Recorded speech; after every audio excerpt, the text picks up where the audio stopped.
my cars on flatbed. Hey, this is recession, selling that crack, yeah.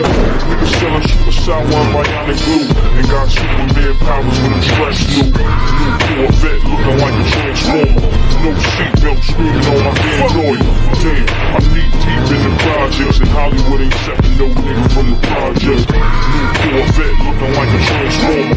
No seatbelt screaming on my damn lawyer. Damn, I'm knee deep in the projects, and Hollywood ain't accepting no nigga from the project. New Corvette looking like a transformer. No seatbelt screaming on my damn lawyer. New Corvette looking like a transformer. No seatbelt screaming on my damn lawyer. New Corvette looking like a transformer. No seatbelt screaming on my damn lawyer. Damn, I'm knee deep in the projects, and Hollywood ain't accepting no nigga from the project. New Corvette looking like a transformer. No seatbelt screaming on my damn lawyer. Damn, I'm knee deep in the projects, and Hollywood ain't accepting no nigga from the project. New Corvette looking like a transformer. No seatbelt screaming on my damn lawyer. Damn, I'm knee deep in the projects, and Hollywood ain't accepting no nigga from the project.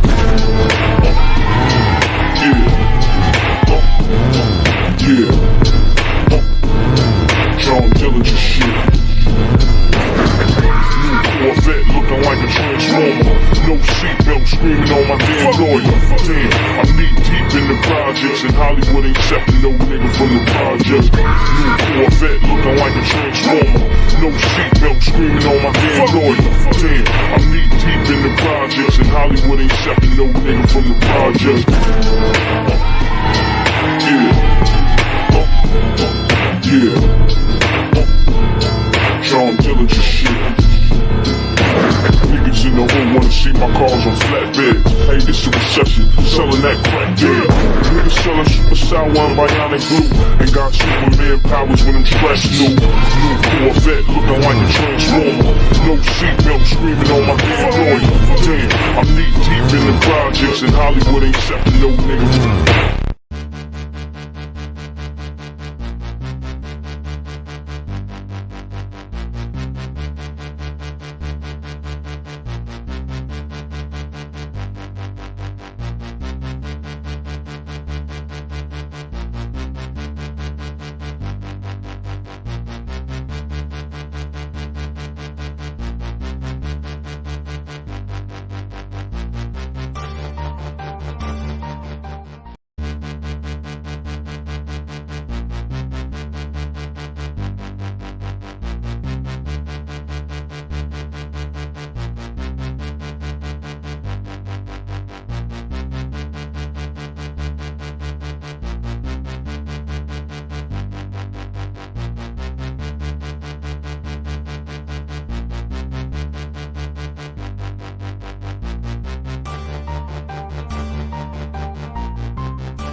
Yes, greetings.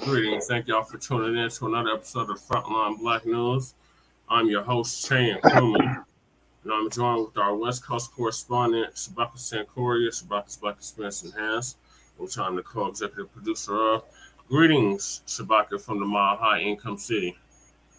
Yes, sir. Greeting from Sin City. You know, the weather here was in the lower 90s today, but the weather's definitely shifting. Of course, you know, there's a lot of crazy stuff going on in the world today, but as we always do, we talk about these tangibles, and we need them even more so than ever now.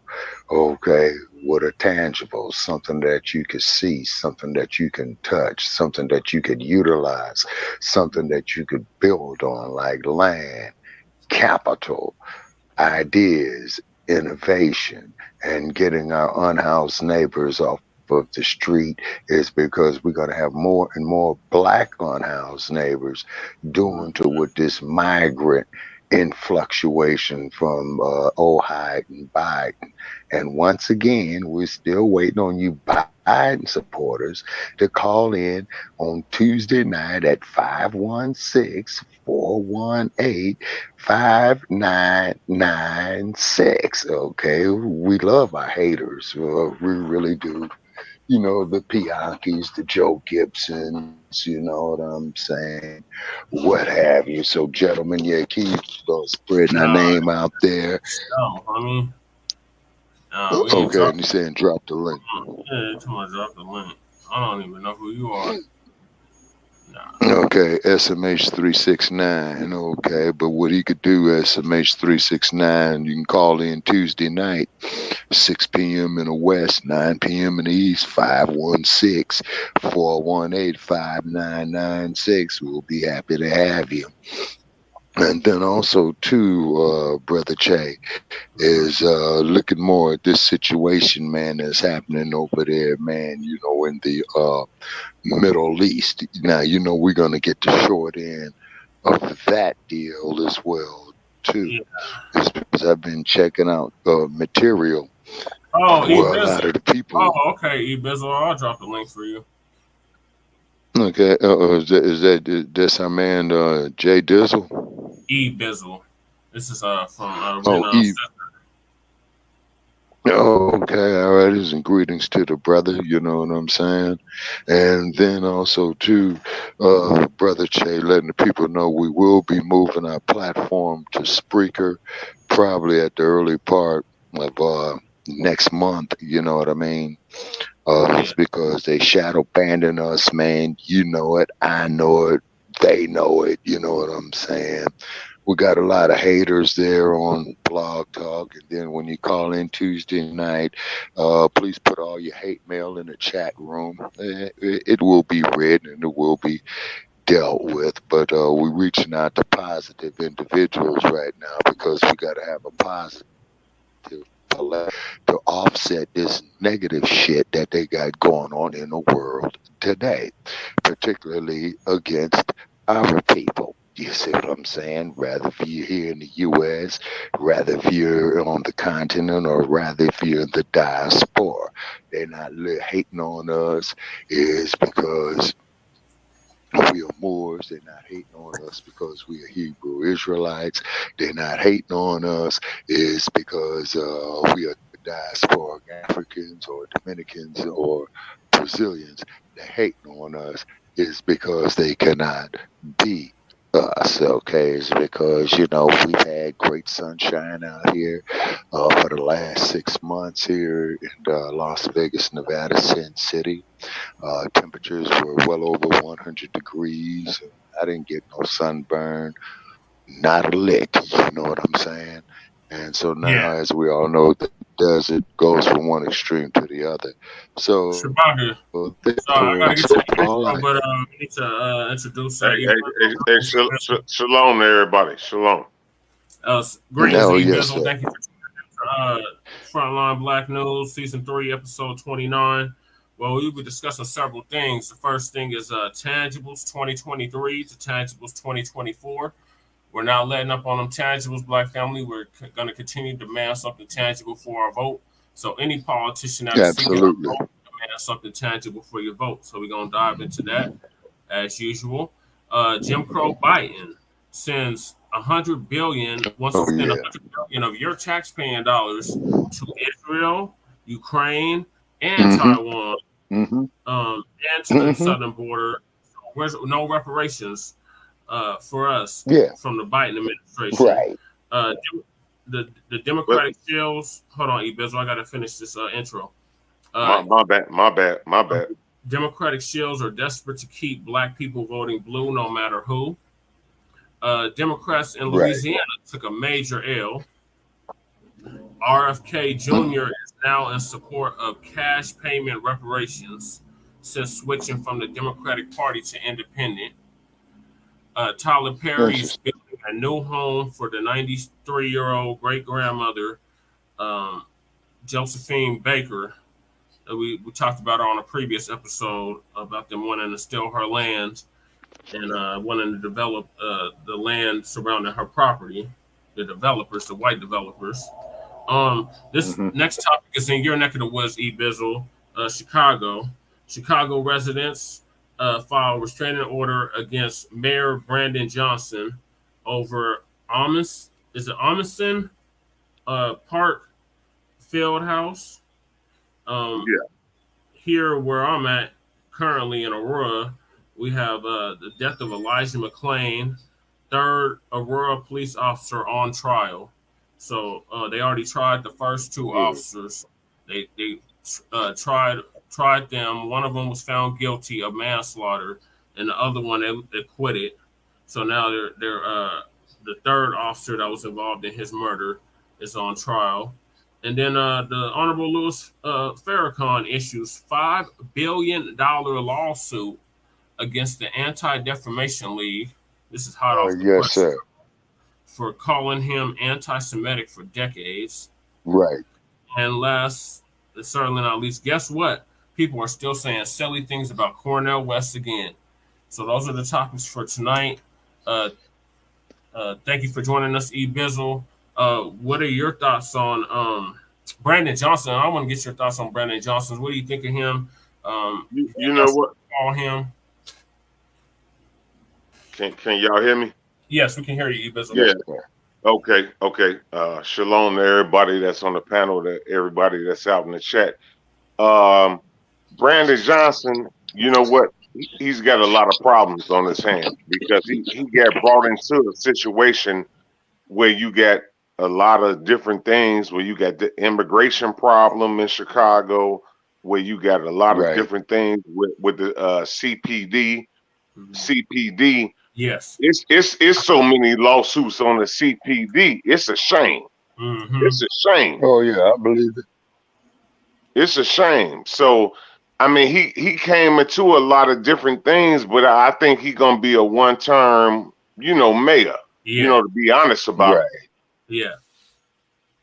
Okay. So the first topic is the tangible. So I'm gonna get us started with that. Thank you for sharing that, E. Bizzle. Yes, sir. The tangibles. So we're gonna continue to demand something tangible for our vote. So any politician that's seeking our vote demands something tangible. So back in 2020, our good FBA brother Tariq Nasheed came up with the hashtag Tangibles2020. And in it, he was detailing everything that foundational Black Americans, descendants of American chattel slavery freedmen, were going to demand from the political system, the two-party system, the Democrats and the Republicans. So back then, if you recall, it was anybody but Trump, and we just got to get rid of Trump. And we said, look, if they want our vote, they're going to have to do something specifically for us, Biden or Trump. So nothing has changed except the year. Everything else remains the same. So I'm going to read this real quick. So we got Tangibles 2020. It's Tangibles 2024 now, because that's when the next presidential election is. So that's the only thing that's changed is the year. So instead of 2020, I'm going to say 2024, but everything else remains the same. So the 2024 presidential elections are coming up. And foundational Black Americans are going to reject the 50-year-old malign neglect policy that has been implemented by the political system. This malign neglect policy mandates that Black Americans should be ignored and only mentioned in vague and non-specific terms. Lumping foundational Black Americans into groups with minorities, immigrants, people of color, etc., has only hindered the progress of Black Americans as a group by providing tangible benefits for other groups. In this election cycle, the 2024 election cycle, Black Americans are going to insist that our needs are specifically met by politicians who are seeking our vote. Foundational Black Americans want tangible benefits specifically for us. We do not want trickle-down, secondary benefits that are provided for every group. Every group has not been systematically marginalized and disenfranchised in every area of society as foundational Black Americans. So we refuse to be lumped in with groups often assisting the exploitation and disenfranchisement of Black Americans. So politicians must offer tangibles, specifically to foundational Black Americans, or we simply will not vote for them. Be sure to spread this message wide on social media using the hashtag Tangibles2020. And since it's 2023, it's Tangibles2023. And next year, which is in less than about 2 months, it'll be tangible 2024 in the year of Right. 2024. So continue to make something tangible for your Vote Black family. It's going to be a marathon, not a sprint, as we always said on this program and programs that preceded it. Demand something tangible. So thoughts, gentlemen, what are your thoughts on Tangibles 2020? We'll start with our West Coast correspondent first, Shabaka Sankori. What are your thoughts? Yes, sir, absolutely, most definitely, man, and all for it and then some. And greetings to the brother there out of Chicago, Illinois. And as you know, Oh yeah, yeah. Chicago, Illinois. Shalom, brother. Shalom, brother. Yes, sir. Yes, sir. And I grew up in Los Angeles, so it's like I was born in one cesspool and grew up in another one, except the second one had sunshine with it. You know what I mean? But putting all BS aside, is that they are definitely coming on after us, man. You know, with these migrants. They're targeting the state of the art, man. How the hell, you know, is Brandon Johnson, man, going to hire these people to be police officers in the city of Chicago? And then once that happens, then they damn sure are going to do it in the city and county of Los Angeles, is because you know what's going on with the Los Angeles County Sheriff's Department out there in regard to them killing us is because in Chicago we got a stronghold that they're trying to dilute.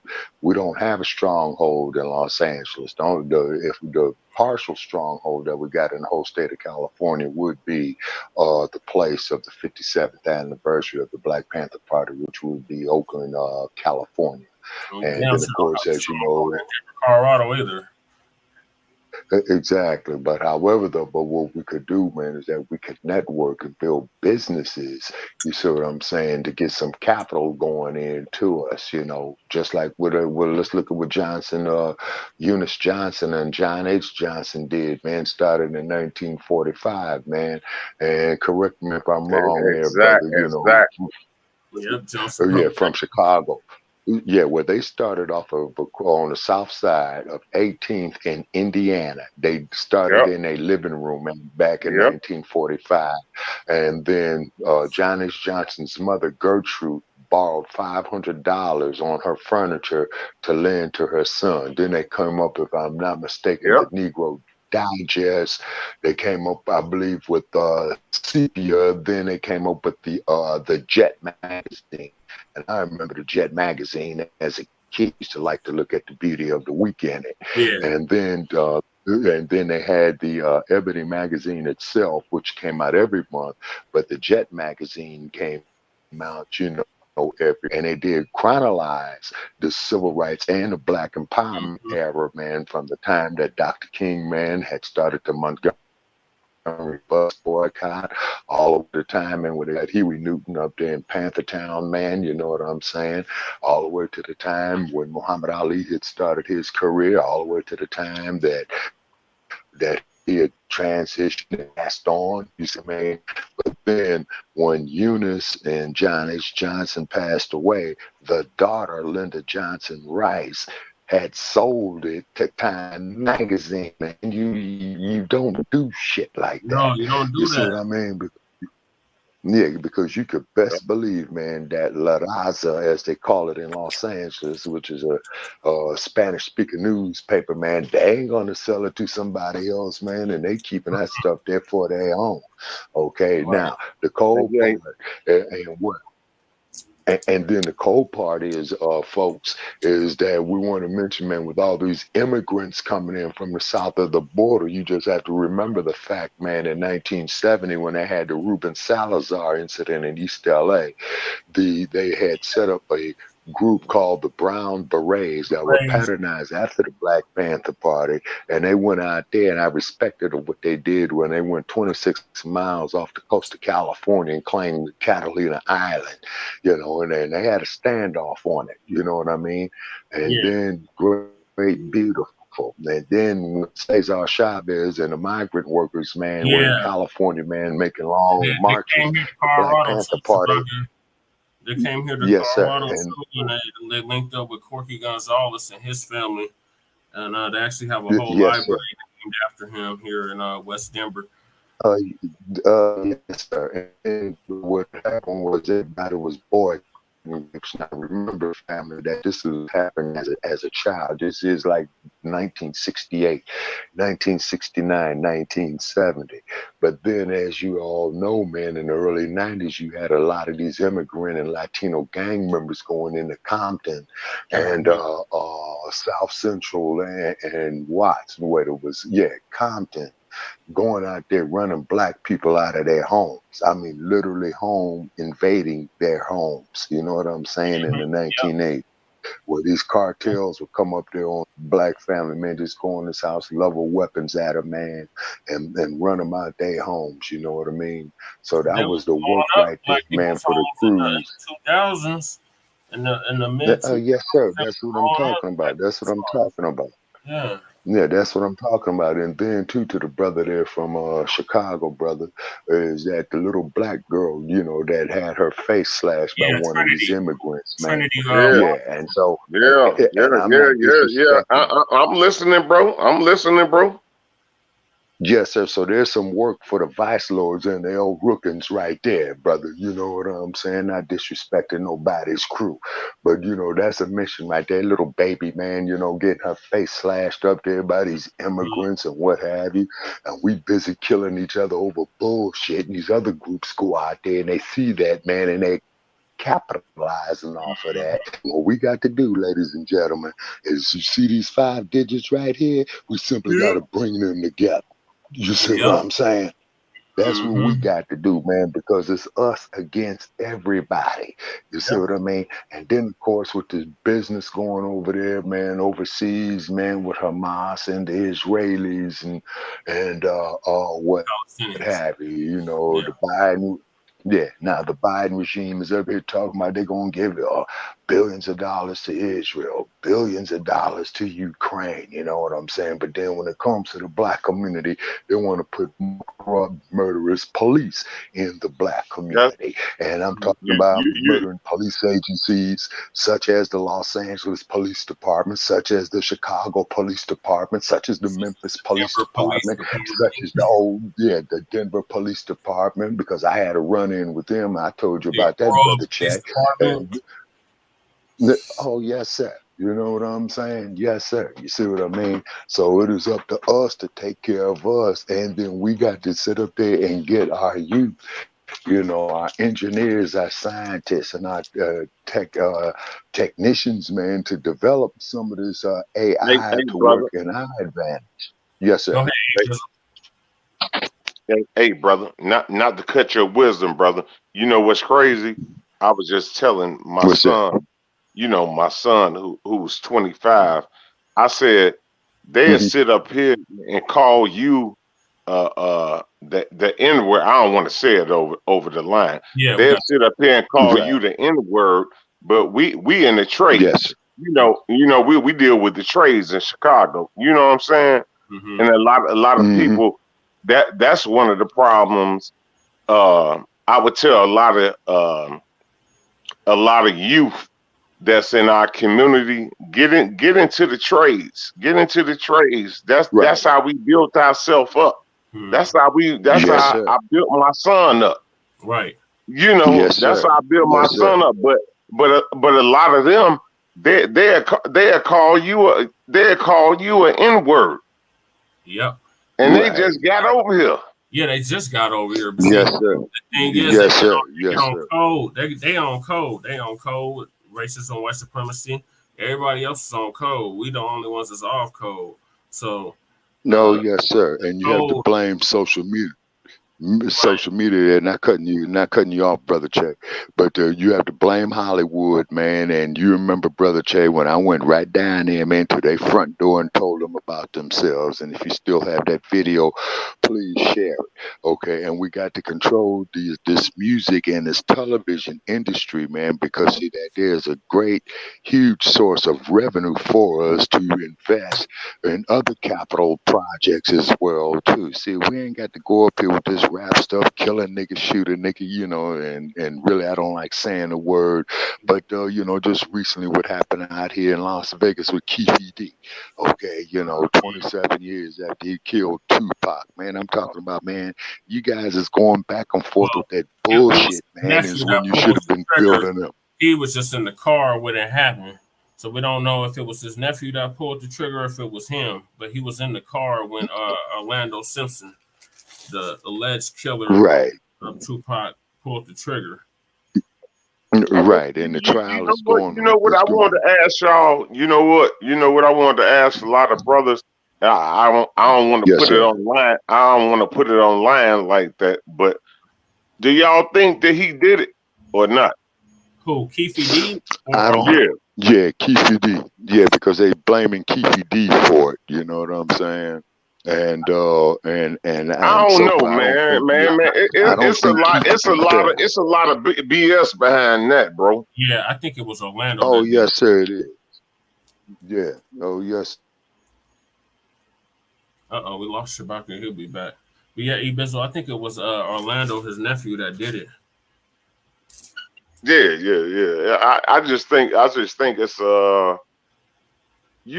it's just. I mean, why would you wait this long, right, to come up and say, okay, we got an indictment right now? You know. Yeah. Yeah, sorry about that, man. Hit the wrong button. On Vlad's TV show too. Be careful of Vlad. Don't fuck with Vlad at all.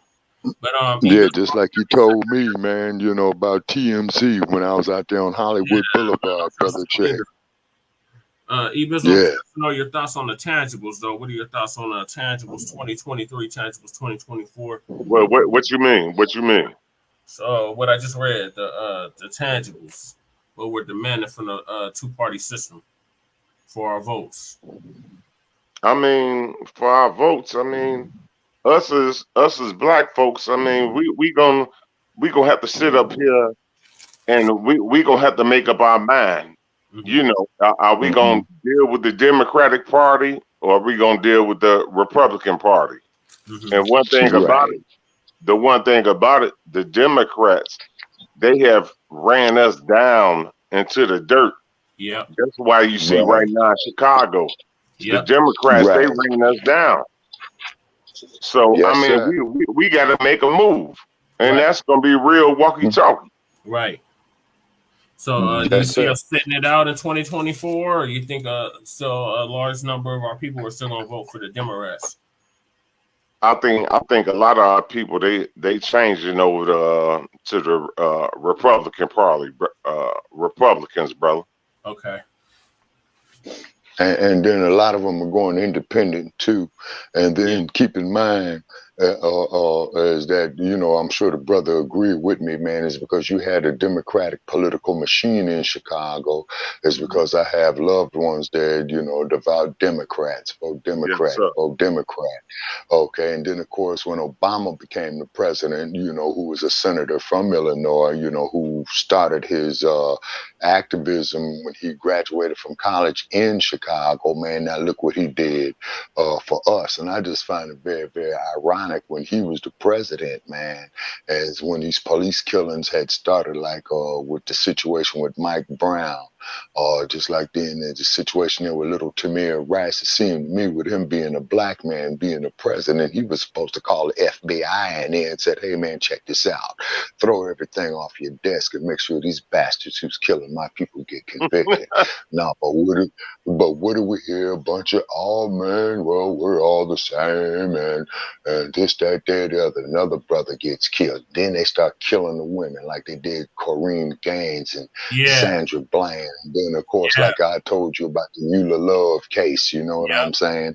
And then what happened but before then, you know what, brother? You know what, brother? Before then, it was Latanya Haggerty. Oh, back in '97. Okay. It was. You can look it up, brother. It's Latanya Haggerty. Mm-hmm. When they shot her down on 79th Street. She had a phone. That's when the cell phones first came out. Yeah. She had her hands up. They bust her down on 79th Street. Was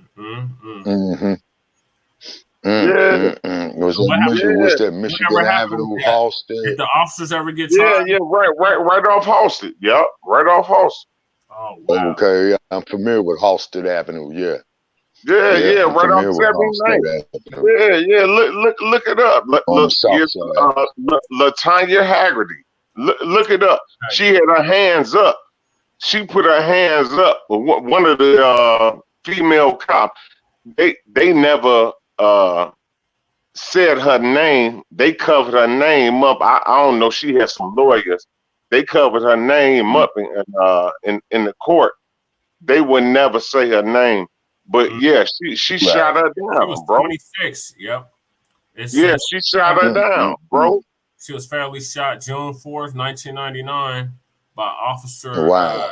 Serena Daniels. Yeah, Mm, I'm trying to tell you. She sat in her friend's mm, car mm. talking on her cell phone. Mm, Yeah. mm, mm, mm, mm, mm, mm, mm, mm. Yeah, and back in 1999, his brother was saying, man, you didn't have the cell phones too popular yet. I guess that's when it was going off to the flip phones when they was coming out with that before they came out with these Androids and all these other spy devices and all this old crap. And all it does is taking your personal information and your physical data. Oh, yeah, man, we want to do a retina scan. Oh, use your fingerprint to do this. No, man, you kiss my ass, man, is what you do. You know what I'm Oh, saying? It's because, as you know, Brother Che, I went right over there to Silicon Valley too. You know what I'm saying? To the front door of Facebook, #1 hacker way. Get it? And it's right off the Dumbarton Bridge, which is in the southern part of San Francisco Bay, yeah. as you know, of where they all come from. And this is why, man, that you got this alternative agenda that they pushing on this bullshit, man. You know what I'm saying? And this is why I appreciate President of Uganda, as we stated before, on Frontline Black News and about his Black experience enhanced, where they told President Museveni, well, man, if you don't go with the LGBT agenda, we're going to take your aid. And Museveni said, man, here's your aid, man, and you fools are still here, man. And we ain't budging off of that. Or just like over in parts of South Africa, man, and West Africa, where they had stated, no, no, no, no, no, no, no. We place great emphasis and great value on the procreation of life, and that there only happens between a union of man and woman, between sperm and ovum, not sperm and shit. Okay. Right. Right. And I'm being real. You see what I'm saying? And then on top of it too is that this is why in a lot of the nations over there, man, throughout the continent, where the man had 3, 4 wives, to create his nation, to create his family, to create the clan, to create the neighborhood, to create the nation. You see what I'm saying? And this is why these European scholars don't ever tell you, man, that when they came over there with the slave ships, okay, is that there was a whole lot of rebellions, man, of our people trying to save our loved ones going off into the hulls of those slave ships, is because they knew that once they were in there, man, there was no returning. That's why off the coast of North Carolina, man, in the early 1800s, when a group of our people were captured and brought here, they backed themselves up into the ocean, man. It's because, hey, I'd much rather be dead, than be subjugated to this. And I'm still trying to get through to watch the other part of Goodbye, Uncle Tom. Brother Che, as you and Anchorman had stated that I need to check out, which I am Yes. going to do. But I have to have myself in the right frame of mind because I know the material that Man, I'm going to that movie come is across. heavy, Shabaka. That is the most accurate depiction of what went on during antebellum slavery in the United States. Oh, yes, sir. Yes, sir. And then the barbarism of it, man, which is just too cold. And they called us savages, man. And here we gave the world the concept of navigation, geometry, astrology, engineering. And then we had to show the Caucasoid how to wash his funky, stinking, nasty ass. Yep. Our woman gave the world the concept of feminine hygiene, you know? And they don't want to give us credit for that because you No, get all these brain nothing. dead. Yes, sir. But you want to come to us and just take. Oh, you just supposed to give it to us and this, that, there, the other, and all that. See, man, the day is over. That ass scratching prepackaged yassa fucking bullshit. Man, That's teach, over with. teach, man, teach, Yes, teach, sir. bro, Yes, sir. teach. Yes, sir. And then when I saw Minister Farrakhan speak in 1995. In Los Angeles, is that on the news, Uncle Tom Bradley, who was the mayor of LA, is going to say, don't go out to the forum to see Farrakhan. The governor of California at that time, George Duke Majian, oh, don't go see Farrakhan. And you know what I did? I got up out my seat for my hard day's work, and I says, well, let me go out here and see what this brother's talking about, because if you all is going through all this stuff right here for me not to go see him, now I have to go see him. Right. You see what I mean? And the Yep. only thing that he was talking, and he was talking about the people working for economical recovery. You see what I mean? And that's what he was talking about on that. And of course, as you do know, he did the Million Man March. Man, what is that there now? The 27th anniversary, I 27 believe. years, 28 years, Yeah, 27, 28, 28. 95. Yeah, it's either it was in 1995. Yeah, Brother Chase. So it was 28 years. You see what I mean? And 28 years ago, man, I was like 30 something. You know what I mean? Yeah. And then what was happening is that they were saying over there in the media, and I specifically remember the media like CBS, NBC, ABC, they said, oh no, we're not going to cover it. They gave an early running report where we got these Negroes showing up there, in the Capitol Mall, for the Million Man March, but we will not be televising it. So CNN in its infancy, they went ahead and televised it. You know what I'm saying? And keep in mind, you did not have not one fight out there. You did not have nobody set tripping out there. Yeah. The street crews wasn't going against each other. No other organizations was going each other. It was total peace. And then the brothers that cleaned up the Capitol Mall after that, it was over. But then, as my man, I'm What, sure bro? from Chicago, was say that again, sir. No, I was about to say, you know what, bro? That's a great Yes, sir. point, because Yeah. all the brothers, they cleaned up the streets out there. Mm-hmm. Right. And don't nobody want to talk about that though. No, they don't. Exactly. Yeah, but we will. You know what I'm saying? But we will. You know. Most definitely. Yes, and so then, but you got to go, once you have such an event going on, you got to keep the momentum going, because see, with this artificial intelligence and this alphabetized agenda, man, they throwing all these distractions and curves up out of there. I mean, just like when you look at the video. That was all kinds of Yeah. pamphlets and brochures and stuff that came out of that, but none of that stuff ever got implemented. We never got to see it. Because you see, I was 8 years old yes, when sir. the March happened, and here I am, 36, and I haven't seen it. Okay, no, but what had happened, Brother Che? That there was the beginning of the hip hop industry. You see, it was starting to take off. You know, it was approaching its pinnacle. But then what had happened was, when you had the rappers like Eric B. and Rakim and Arrested Development, who was talking about positive stuff right there in the mid 1990s and going into the 2000s, then they came out with the quote unquote gangster rap, MF this, NGER that, 30 years the ago, BI. Yeah, about 30 years and then ago. the women. The Chronic came out, 31 years ago? Yeah, because yes, sir. Snoop's album just turned 30 this year. So, yeah, about. Yeah, right. And then, of course, then all these cats out the LBC, man, you know what I'm saying, and Compton and all that. No, they the Chronic was cold, though. The Chronic was cold, though. Yeah. It was a cold album. I ain't gonna lie, the Chronic was cold. Yeah, but at the same token, though, is that, don't get me wrong, I dug some of it too, man. Just like, hey, my mind going through them changes I put up on my wall the other day, check. You know what I'm saying? Yeah, all the shit that we've been going through right with there. this platform. Scarface and rest in power. Yeah. He died. I had to put. Bushwick Oh, Bill in the died. Mile High City. Yeah.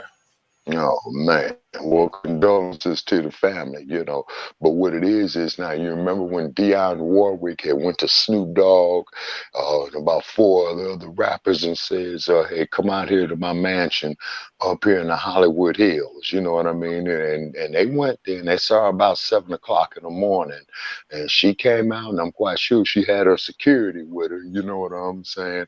And she went up to him and says, "Now, which one of the first one of you MFs want to call me a bitch?" And they were all shut up. They all shut up That's when because they had Snoop their whole Dogg had even. campaign where they But was. you know what it is. You know what it is, bro. What's that? Yes, sir. You know what it is. That's like Big Mama telling you something. Exactly. Yeah. Everybody had to shut up. Exactly. Yeah, you see, and this is the power that the black woman has commanded ever since in the time of the beginning on the continent and in the diaspora. Because, like, if you ever saw the movie called Soul Food, brother, and I know you saw it, Yes. which was filmed out there in Yeah, Chicago, yes sir, yes sir. and and then Big Mama, she was running things, you know what I mean? And then Vanessa Williams, she was egotistical. The girl Nia Long, what she did to her cousin was wrong. You see what I mean? And correct me if I'm wrong, brother, from the CHI, but then was the typical black Chicagoans that you saw right there with that. No, you right. No, you right, bro. No, you right, broski. No, that's the Yeah. one thing, man. Once you bring up them sisters, like I tell people all the time, man. I don't know if y'all had no grandmamas or Right. no aunties, man, Hmm. man. When they say they word, bro. That was You Yeah. it. better get some. You better get somewhere. They're gonna tell you. You better get somewhere and sit down. Right. Pretty Yep. much, yeah. That's what they You know told you. what I'm That's what saying? my grandma, she was just like that too. Oh, yes, sir. And then the power of mama, too, is because back in Chicago in the early 1960s, my mama had overheard me use the term MF. So, therefore, man, after absorbing a left hook, followed right hand and had a mouthful of soap, washing out my Yeah, I was mouth just with about to say soap. that. I'm like, that's what they used to rinse your mouth out with soap. Yeah, and then she sat down and explained to me of what this term meant. You see, so this is what pissed me off about these ghetto gaggers and bed wenches out there in Hollywood. You know what I'm saying? Is because see now they're going up there saying that whoredom, is queen. Okay, hey lady, there ain't nothing I could do for you. You know what I'm saying? And when them peckerwoods pass you around, you know what I'm saying, and then throw your ass up out the door in the street broke out there on Hollywood Boulevard, you know what I'm Mhm. saying? Like the What whisper was that said in that song? record, lost it What and was that turned out. song that she used to always bring up? Portia. Let's bring up who now? That song you said it was a song. I think it was a Commodore's Oh, hit. Olivia. No, the whispers. Lost and turned out. Yeah, that Olivia is the name of it. You know Oh, what I mean? Okay, and then you get these old faggot ass looking ass Negroes calling themselves pimps, and then you know what I'm saying, and then a lot of them are sissified their damn selves. You know what I mean? Because the way I heard it, he just want the money. So therefore, if the hooker bring in two tricks, she'll turn one and he go turn the other one. Man, what kind of shit is that, man? And these motherfuckers supposed to be calling themselves gangsters. Come on, man. You gangsters know, and pimps. come on. Yeah, and then too, man, and then out there in Hollywood, man, if our people, man, like the Snoop Dogs and them, the Tyler Perrys and them, man, Dr. Dre and them, man, if they pool them resources that they got, they would have enough working capital, brother, to do some moving and shaking out there. Just form your own movie company, and then you got to form your own distribution company, because just like when you had the black exploitation films like Yeah. Shaft, Superfly, and Coffee and what have you, yeah, you had some black producers. You had Gordon Parks, who was a black director, and all that, but you had to go to Universal, Warner Brothers, and 20th Century for your distribution. of your films. Set up your own damn distribution companies, man, and you got it halfway lit right there. Hook up with the brothers in Nigeria who was trying to put together Nollywood. You see what I'm saying? Tell some stories of our glorious past off the continent. You see what I'm saying? Tell the stories of Nat Turner, man. Tell the story of John H. Johnson. Tell the story of John Baptiste Pointe du Sable, who was a black man who was the founder of the city of Chicago. Right. You see what I'm saying? Well, shout out Tell to the story of you know I was just about to say that. Go ahead. I'm sorry. I was sorry. shout out to Rick for that because he actually did that with the Hidden Color series. Yes, sir. That made a lot of people conscious that were not conscious because back then it was not cool to be conscious. Oh, yes, sir. For you to know what was going on, that was not cool. That was frowned upon. That was laughed upon, and you were ridiculed and ostracized for that. The series now. Yes, sir. We see. Everybody want to get on. So. Yes, sir. And that's why, Brother Che, we created the hashtag resurrection of the mental dead. You know what I'm saying? You know, we the creator of that. You know, this is why they shadow banned us. But lately we've been appreciating, man, those who've been working with us, man, here with the arena, man. And also, too, with the brother who would work with us there a couple of days ago on our last podcast. And then also, too, I got to reach out there to Juice because he's reaching out to us. He's out the NYC. Tahaka Bay, not Tahaka Bay from Morris World TV, but it's another Tahaka Bay, and he had called into our Friday morning podcast. Oh, yes, sir. Yeah, for our Grand Rising. Good. You see what I'm saying? And then, and I am researching the Spreaker move, Brother Che. And then, you know, offline, I'll be communicating with you about that. And then also, too, now, getting out to Los Angeles. I got to move us along because we've been on this topic. Yes, sir. So, continue, man, something tangible for your vote, Black family. Don't let up.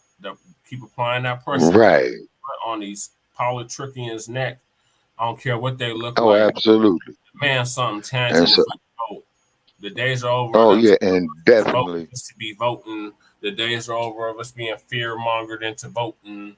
The days are over of letting ancestors die for you to have the right to vote. Them days are over. Our ancestors died and imagine freedom. And you're not going to think otherwise. So with that being said, continue to demand something tangible all the way up to 2100. Demand something tangible for your vote. Now, I'm going to move us along to our next topic, and that is hiding Biden. We're still waiting on you Biden supporters to call to Shabaka's Black Experience Enhanced. Y'all know the number, but just in case you forgot the number, let me put it back up there. 516. It is 516-418-5996. And press 1 and you'll be added to the call. And if you are a carrier of Metro T-Mobile, Metro by T-Mobile, or T-Mobile, make sure to add that number to your share plan so you're not charged for your call because now Blog Talk is charging our callers to call in. Now, we're still waiting on you Sleepy Joe Biden supporters to tell us what tangible benefits we're going to get from a Biden.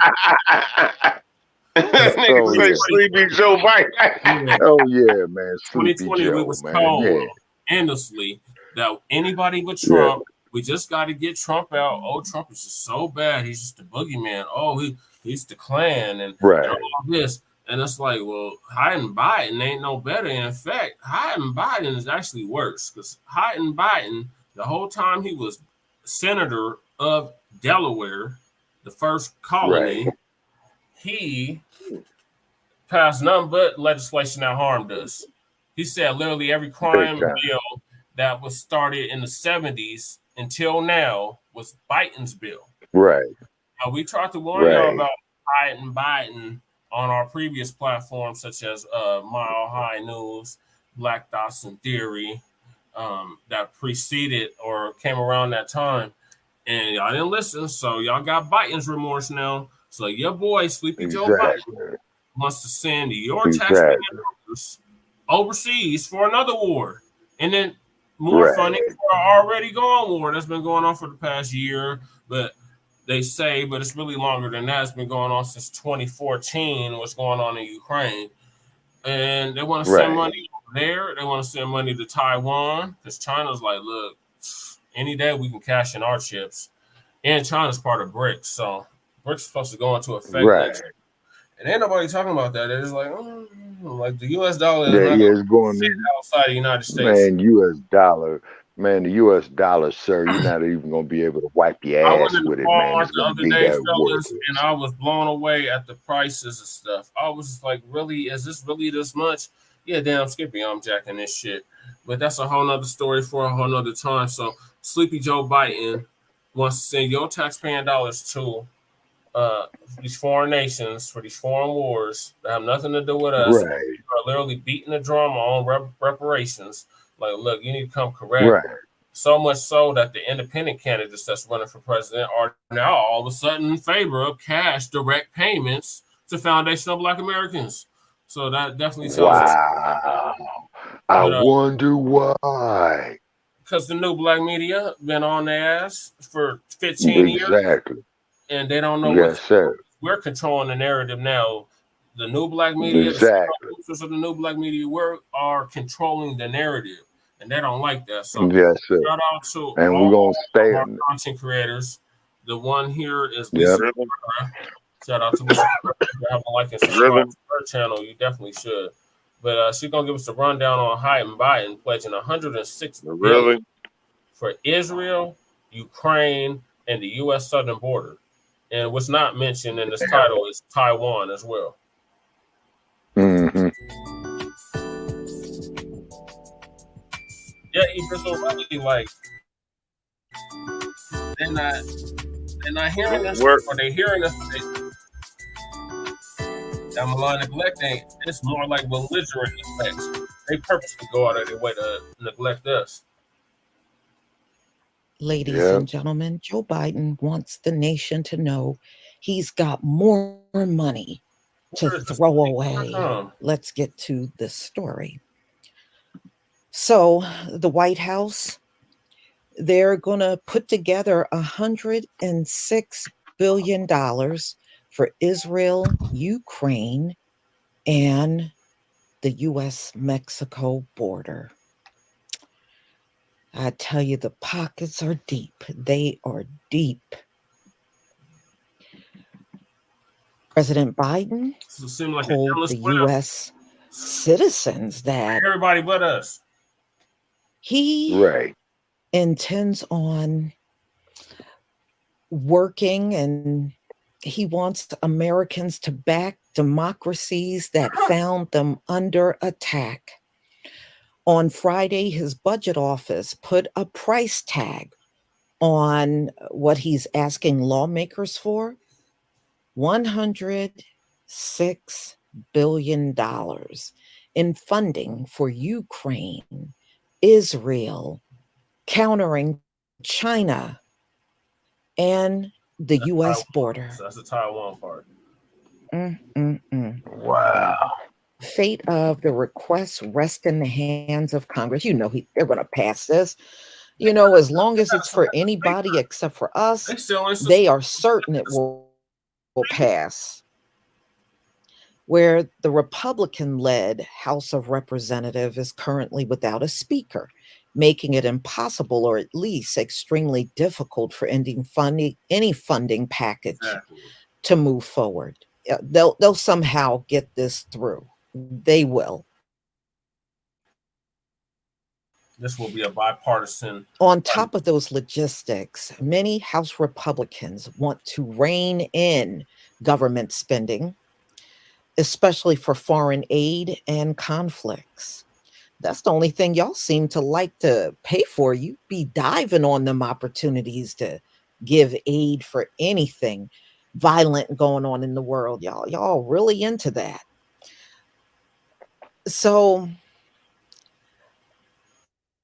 linking the priorities together could be a strategy to pass the package. A lot of times in Congress, things happen where you get a bill or a funding package that you don't agree with everything, but if you agree with a lot of it, it can broaden the support. This is Don Sullivan, no, I'm sorry, Dan Sullivan from Alaska. This is the senator. So this is how they're going to break down this entire thing.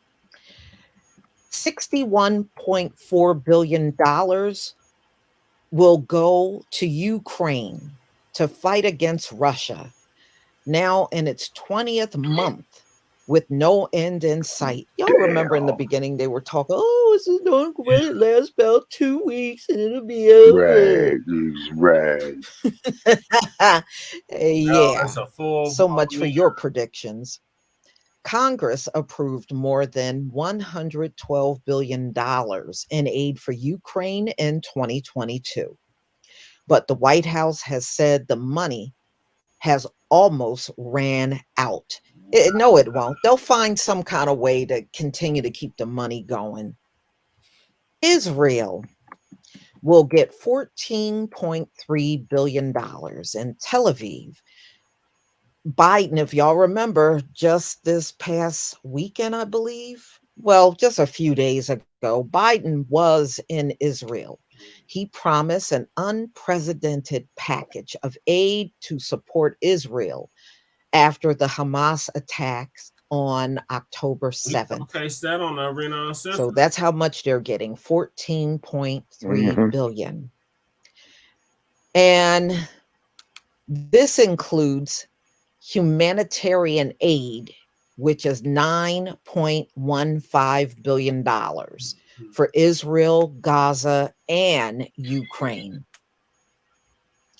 Damn. Wow. And they're countering China. So for that, they're giving $7.4 billion. This will provide support to multiple countries in the region. National Security Advisor Jake Sullivan told reporters. Yeah. So pissing the on our requests heads, telling us include it's money rain. for U shipyards that build attack submarines, and $2 billion for the World Bank to provide alternatives to China's Belt and Road lending to developing countries. Really? So that's really counteracting China in regards to Taiwan. That's what that money's for.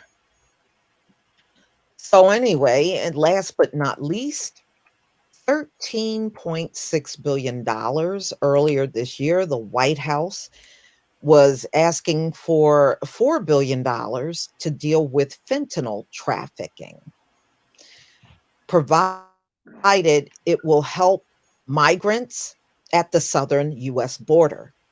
So that's how much is going to the border, $13.6 billion.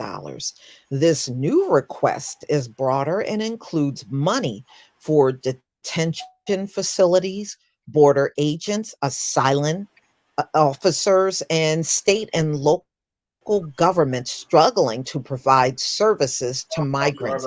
Yeah, because New York said you haven't given them one red cent to help with the migrants, but you want everybody to take them in.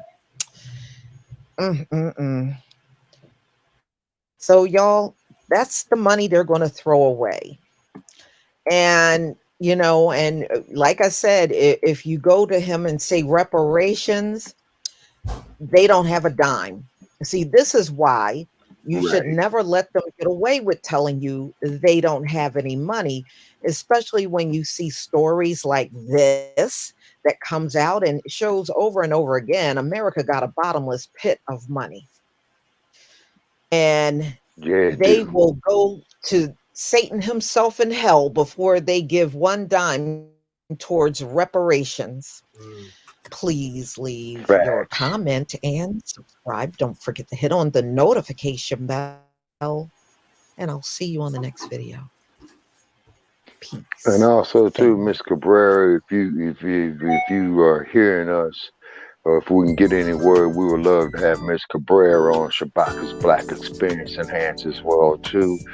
We are in the process of reaching out there to Rosa Sparks as well, and we also are trying to get in touch with Dr. DeGruy too, out here from Sin City. Is because, as the sister was saying right there, they are always going to find money, for their agendas, with for Taiwan, for the situation over there in the Middle East. And then, of course, they want to go to our continent and exploit the resources. And then they come to the U.S. or the Western Hemisphere. And then you got the Yasa bosses. Oh, yeah, man, we really got to go with them. Your Warlocks, Uncle Tim Scotts, Brandon Greens, you Eric Adams, Karen Basses, them type of clowns. You see, so we really need to put it out there through black media to let it be known that these mainstream Uncle Tom black ass politicians do not represent the common ordinary man, black man and woman, of which they don't. And in addition to, they got this money, and then as Professor P.L.O. Lumumba has just stated, is that we need to unify Africa off into one nation, and then you could push out them Chinese, then you could push out the U.S., then you could push out them Europeans, because look what they did over there in Niger.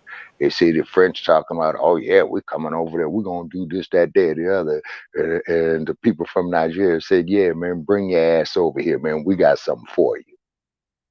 When they threw out the French ambassador over there, you see what I'm saying?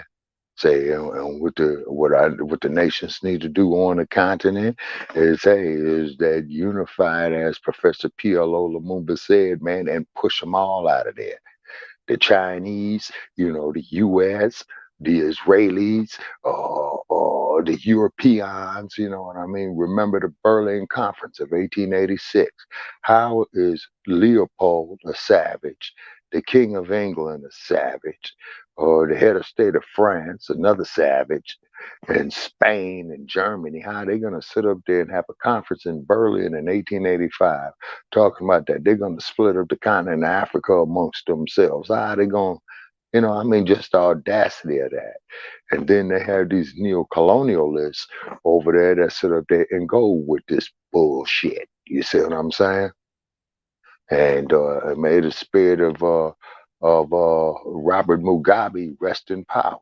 Is because when Robert Mugabe had stated publicly in the 1990s, when they alphabetized the agenda, says, well, we're going to Harare, Zimbabwe, to have the alphabetized agenda, you know what I mean?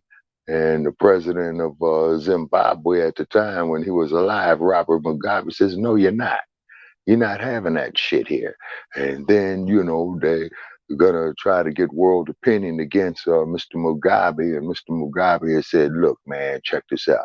We place emphasis on the procreation of life in the African societies. That happens between a union between man and woman, not two men fucking each other in the ass. Okay? See, it don't work like that. And then the cold part about it, as you know, Brother Che, when in Southern California, they had that drag queen storybook hour where they was having these dudes dressed as women going up here teaching 4- and 5-year-old elementary school students, and to find out that these tricks, man, had jail records for child molestation. You know what I mean? And so that, yeah. So therefore, man, we as men, man, on a collective basis, man, hey, we got to come together like the closed fist, like Malcolm said, and say, hey, look, no, this is where we draw on the line. You're not going to put our men folk up here in damn dresses and wigs and women's lipstick and all that shit, like Billy Porter and all that bullshit they do out there in Los Angeles, California. Billy Porter, he's in the... Yeah, oh, he's in a homeless encampment now, huh? Oh, okay. Yeah, okay. Well, he can go to Karen Bass, you know what I'm saying? Maybe she might, got a couple of quarters for him to go get him a tiny home or something. He living out his hand. Yeah.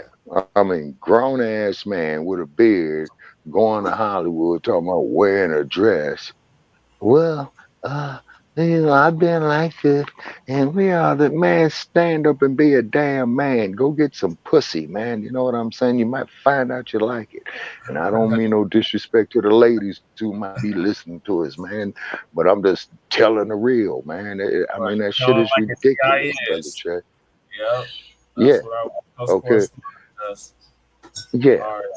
And as you had pointed out too, brother Che, when Kissinger and Ricky Dick, you know what I'm saying, saying that they got a future program, but now this is 50 years ago. People, they got a future program to feminize the black male, and they did it systemically. It was a 50-year project.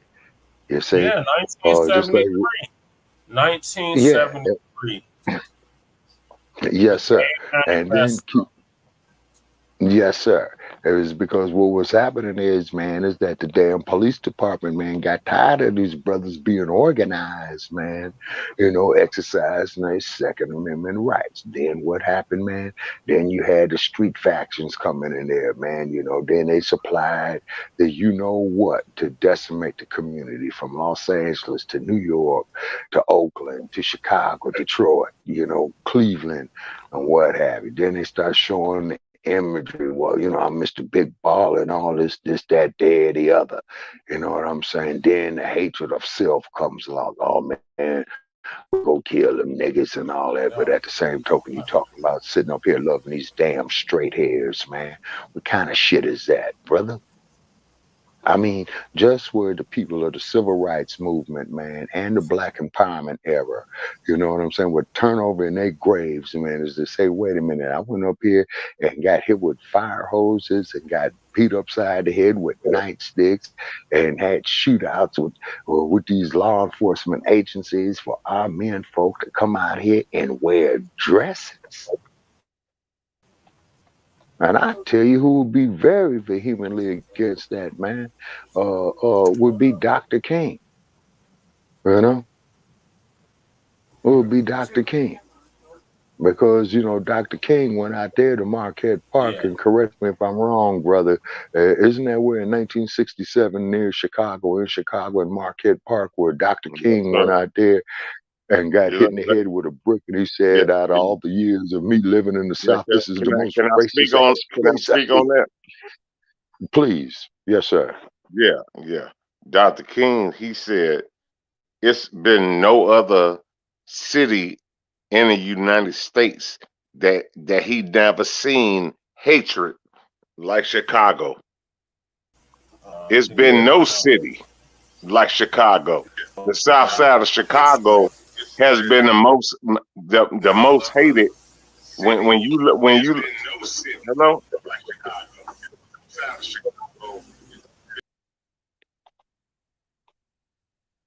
Hello? Wow, okay, I guess it's yes, sir. Yeah. Please go on, brother. Yeah, we still on.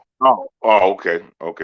Yeah, he said it's been no city like Chicago that has ever given him the most hatred in his life. Yes, sir. Yes, sir. In his life. Yes, sir. When he got hit upside the head, he said he never seen no hatred like the South Side of Chicago.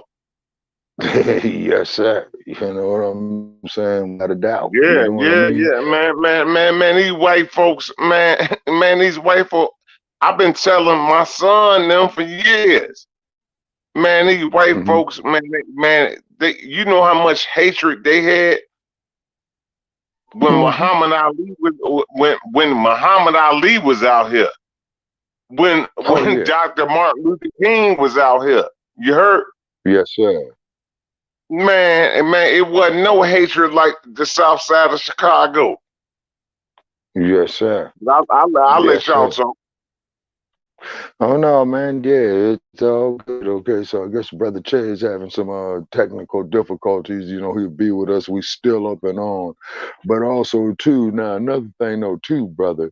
Now the thing about Chicago is that they blatant with their racism right there. They'll tell you how they honestly feel. But what happens, man, when you get out here in the West, right? They come to you with that Hollywood bullshit and that prepackaged bullshit, God. stuff.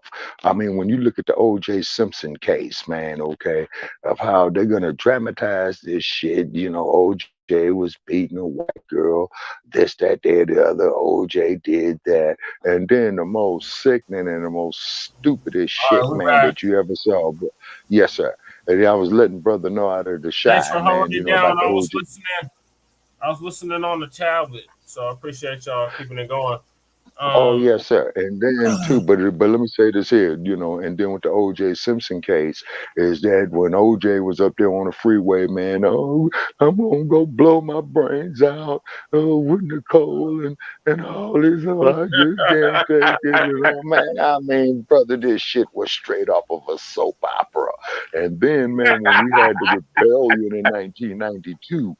Okay, and then when we had the rebellion in 1992, is that they got to change the venue out of the city of Los Angeles, and they took it to Ventura County, which is Reagan country, Republican, ultra Republican country, ranches, mansions out there, you know what I mean? And so then they get up there and say, well, Rodney King got what he deserved, and on the news now, and they said, well, they're not guilty. So what the black community of Los Angeles did, Brother Che, you know the date, April 29th, 1992, a day which will live long in infamy. Hey man, no justice, no peace. And the city of Los Angeles looked like Beirut. I saw it. The biggest race riot in American modern history or American history Y- period? Yes, so that there was the worst urban riot in U.S. history. Now, Daddy Bush was the president at the time, George Bush Sr. Yeah. And he got up there and said, okay, guess what? They called out the California National Guard. Okay, guess what? I'm sending in the regular army to Los Angeles, which he did. Then the third thing he says is that them clowns, Powell, Coon, Brasino, and Wynn, I'm sending the FBI to go pick them up and have them booked off into the federal jails and have them hit with federal civil rights violations. Okay. So therefore, so after the party of 1992, what they did when they had the O.J. Simpson case winding down, which was right after that, okay, they said, okay, so what we're gonna do when they said 2 days after the jury got the material to review, well, there's been a verdict in the O.J. Where was you at? Simpson case. Hey, bro, real quick. Yes. What branch of the army was you in, bro? Who, me? What branch of the Yeah, army I was in? yeah. I was just in there, man. You know what I'm saying? Yeah, yeah, because that's how I recognized the National Guard when they came out there and they were at Port Arms, and they said that they're gonna Oh, have okay, the streets. okay. Yeah, yeah, they said that they're gonna have the streets cleared, man. You know, at nightfall, and they had banana clips in them M16s, and they were Yeah. full, and I those remember were that. full metal jacks. Yes, sir, Yeah, and those were full metal jackets, and they wasn't yeah, bullshit neither. You know what I mean? yeah. But I then, was short. I was a shorty, bro. I was a shorty. Yeah, we yes, both sir. was E Bizzle. They talking about 92. I was 5. Yes, sir. And I was Hell younger than you, brother Che. I was 16. Oh, okay. Yeah, okay. He was And a I was teenager. your age, Okay, brother yeah, he Jay. definitely remember Yeah, I that. was 32, 33. And then, man, and then I witnessed the city of Los Isaiah. Angeles with the fire off of it. You know what I'm saying? And it looked like Beirut, like this shit that you see going over there in Israel, man. And with Hamas or Humas or Shabazz or whatever, what the fuck they got going on over ISIS. there, man. Yeah, that's what LA looked like on April 30th, 1992. Worst ride in U.S. urban history. You know what I'm Yeah, saying? and we need And an then, encore. yes, sir. And then what happened was, but one thing though about them Koreans, man, they were locking and loading up. You know what I'm Yeah, they saying? killed the sister. They killed the young sister around that time. Yeah. Little And, Latasha Harlins. Natasha. Yeah, little Natasha Harless. Yeah. Mm. Yeah, and see, and that happened in '91, and the black community was already pissed off about that. And then 2 months later, man, Rodney King gets his ass beat on nationwide TV, you know what I mean? And then they have the trial on that, you know. And then they're gonna say, "Oh well, the cops are acquitted, and Rodney King got what he deserved." Yeah, okay, you can only kick a dog so many times, and this is what's happening with us right now, and this is why they want to keep the I gotta make a blackmail. run real quick. I'll be right back. For Lady Che. Okay. Hold it down while I'm gone. This will be real quick. Yes, sir. Okay. All righty, brother. And this is why, man, you know, that they want to feminize the black male man to take that warrior spirit from them. You see, this is why on the plantation system, you know, they catch the white woman looking at his Johnson. The first thing they want to do, man, is lynch the brother and cut off his Johnson. You see what I'm saying? But then the white boy want to go up there and go lay with the black woman, you know, just like all these bed wenches you have out here in Hollywood and ghetto gaggers and what have you, where they go do them that porn with them white boys, man, with 4 and 5 of them on one broad, and this is how they make the auditions, you know, for the big screen. You get it? You know? Yeah. No, this no bullshit. Yeah, brother. No, brother, this no bullshit, man. You know, that's why do you think your boy Weinstein got hit with that case, man? And another sister who they used to pass around, man. Yeah, and another sister that they passed around like that, man, was a chick who was the general in Black Panther, you know, who ran the Dua Mujale. I forgot her name, but they had passed her around. They passed Dorothy Dandridge around. They passed the chick who was on the Star Trek series, Nichelle Nichols, around. You see what I'm saying? You see what I mean? You know. So damn Hollywood, man. And that's why I told him what I told him, Brother Che, when I went up there last year. Like I said I would. I'm going to take it to your front door, Mr. Wood. And I'm going to tell you about your stinking ass self. And I did, you know. Yeah. Went right down there on Hollywood Boulevard, you know. But I was glad to see Queen Latifah get her start, because when Queen Latifah first came out, she was always speaking of positive stuff, you know, for the black community, like with her song. Pro-black militant. Yeah, you know, with her UNITY. It's a lot. It's because a lot of these artists that knowledge from the 60s and the 70s passed on. Because us youth in the 80s and 90s and early 2000s, we were able to soak that shit up. Right. And then I'll never forget when that song by James Brown was out, man, that was the battle cry and spoke for a generation in 1968. I'm Say black it out, I'm black and I'm proud. Yes, sir. Yeah, I'm black and I'm proud. He came out with the self-destruction.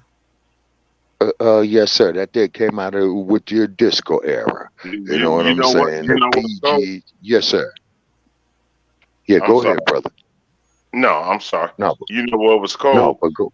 When I'm sorry, brother, because you've been dropping a lot of knowledge, brother. I'm sorry, brother. Oh no, I come don't on with it, man. Come on.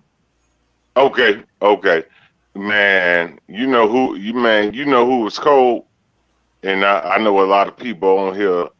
Everybody that's in the chat, man. Public Enemy. Man, when I seen them on Yo MTV Raps, man, that changed my life. Man, that changed my life. Okay. I had the opportunity to meet him back when I was in college, about 10 years ago. 10, 11 years ago. Yeah, I met him. He's a coon. I was so heartbroken when I found out. Who you talking about, bro? Chuck D. Oh, damn. I didn't believe it until I seen it with my own eyes, because I asked him the record. Back then. You say he was a coon? Yeah. Damn. Like I asked him back then. I said, I was talking about gatekeeping hip hop at least 10 years ago. Like now we got to come on with a microphone check, and it's bigger than hip hop to let the youth now know that this is a black FBA creation. Like we created this shit. Hip hop is black at its core, and it is at its core, and anti-oppression, at its core. Right. And it's a damn Yes, shame sir. we gotta make damn documentaries and movies because we got mugs like Fat Joe and Busta Lies out here claiming that we got hip hop from Jamaica. No. He said Busta Lies. Hell no. You see, but the thing is, though, ladies and gentlemen, about African-inspired music, rather if it comes out of the Caribbean, out of the U.S., off the continent itself, you see, it's always that rhythm there, and this is why on Shabaka's Black Experience Enhanced, we always play Mama Africa or Sister Miriam Makeba, with the African Sunset. And then also too, we did another one of Amapondo by her. So we definitely give Sister Miriam, her respect.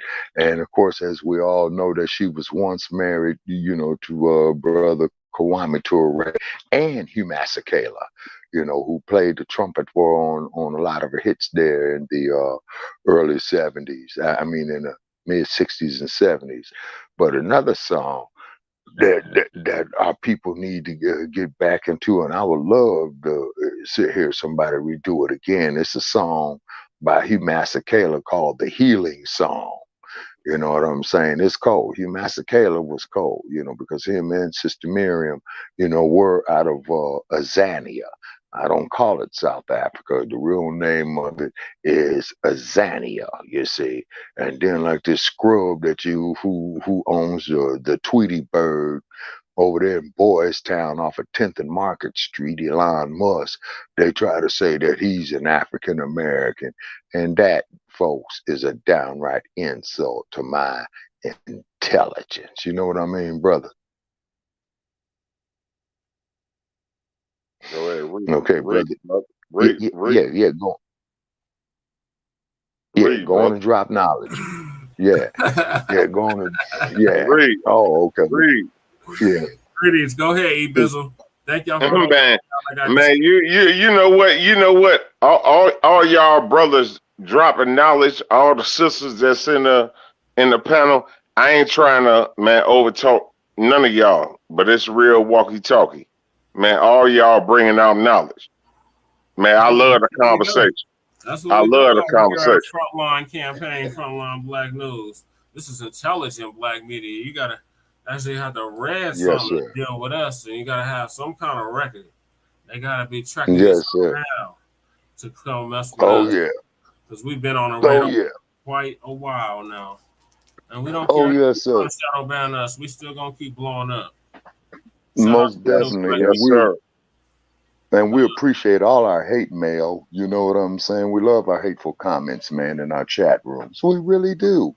Oh, that's how we know we get some. Man, y'all, you know what, bro? You know what, bro? Yes, sir. You ain't even got a trip on the hate message, bro. Real walkie-talkie, bro. You ain't even got a trip on that. That just lets you know you're doing something right. Oh yeah, and half that ignorant shit, man, we be laughing at of, man. Crumb bum. Yeah, you ain't even got a trip on that shit, man. What's the Negro consensus on hiding Biden sending $106 billion overseas? Well, the one thing with Biden, the United States, you got to understand something. When you look at the United States, they got to send out money to Israel because they've been funding them for years, for the last 75 years. So a lot of people they don't understand that. That's why when you look at right now, Hamas and Israel, they're gonna keep busting off missiles. Oh yeah, they not gonna stop. They not gonna stop. It's not gonna stop for 75 years. Yeah. So a lot of people that they don't understand. The United States has not been out of a war for the last 75 years. No, it's only been 26 years of peace in the whole existence of the United States. 26 years. No. Yeah. So a lot of people. I mean, it's sad to say. I'm not gonna say. You know, most black people, black people, they not gonna know this. No, sadly. But yeah, the United States, they gonna keep busting off. They gonna keep sending money to the Ukraine. The United States, they have not been out of a war for 75 years. Yeah. Exactly. It's hard for people to understand that. It's only been 26 years of peace, of any kind of peace. Yeah. This whole 247 years of existence. Yes, sir. We've been out of slavery longer than we were in it. So and you making it clear you are neglecting us. You're not gonna do nothing. You're not gonna take care of home at all. You're just gonna keep funding. Right. You're gonna keep funding Ukraine. You're gonna keep funding this and that. Taiwan, the border, right? Everything but us. And we're supposed to be right. And you said that you was gonna have our back. Yeah, you had our back, all right. Yeah, exactly. And then, you know, that Vice President, Kamala, yes, Madam Vice President, and I'm about to put your business in the street. In American history, and Sleepy Joe Biden. Yes, sir. Yes, sir. Yes, sir. He say sleepy. Yeah, he look like a sleepy. Oh, yeah, Sleepy Joe. Goddamn crypt keeper running the country, like, no. Oh yeah, and then you got Kamala Harris. You know what I'm saying? You know, and she was 30 years old, and she was fucking Willie Brown, the mayor of San Francisco, who was 60 years old. Yeah, so she flat backed her way up, got down on her knees, flat backed. You know what I'm saying? Yeah, that's why Biden picked her up. He picked her up after we knocked her out the race for president. Because she tried to run, right, and then we knocked her out the paint. Like, nope. When she said, and then keep in mind, when she said she wasn't going to do nothing specifically for black people, and then laughed, proceeded to laugh. Yeah, that was the full indication of where she stood and why we should not get behind that broad at all. She only black. You're right. Whenever that is, and then when she was the Attorney General of California, she has to do alliances. Yeah, because her family is from the not Dravidian. I wish they were from Dravidian. They're from the Brahmin class. That's the upper echelon of India.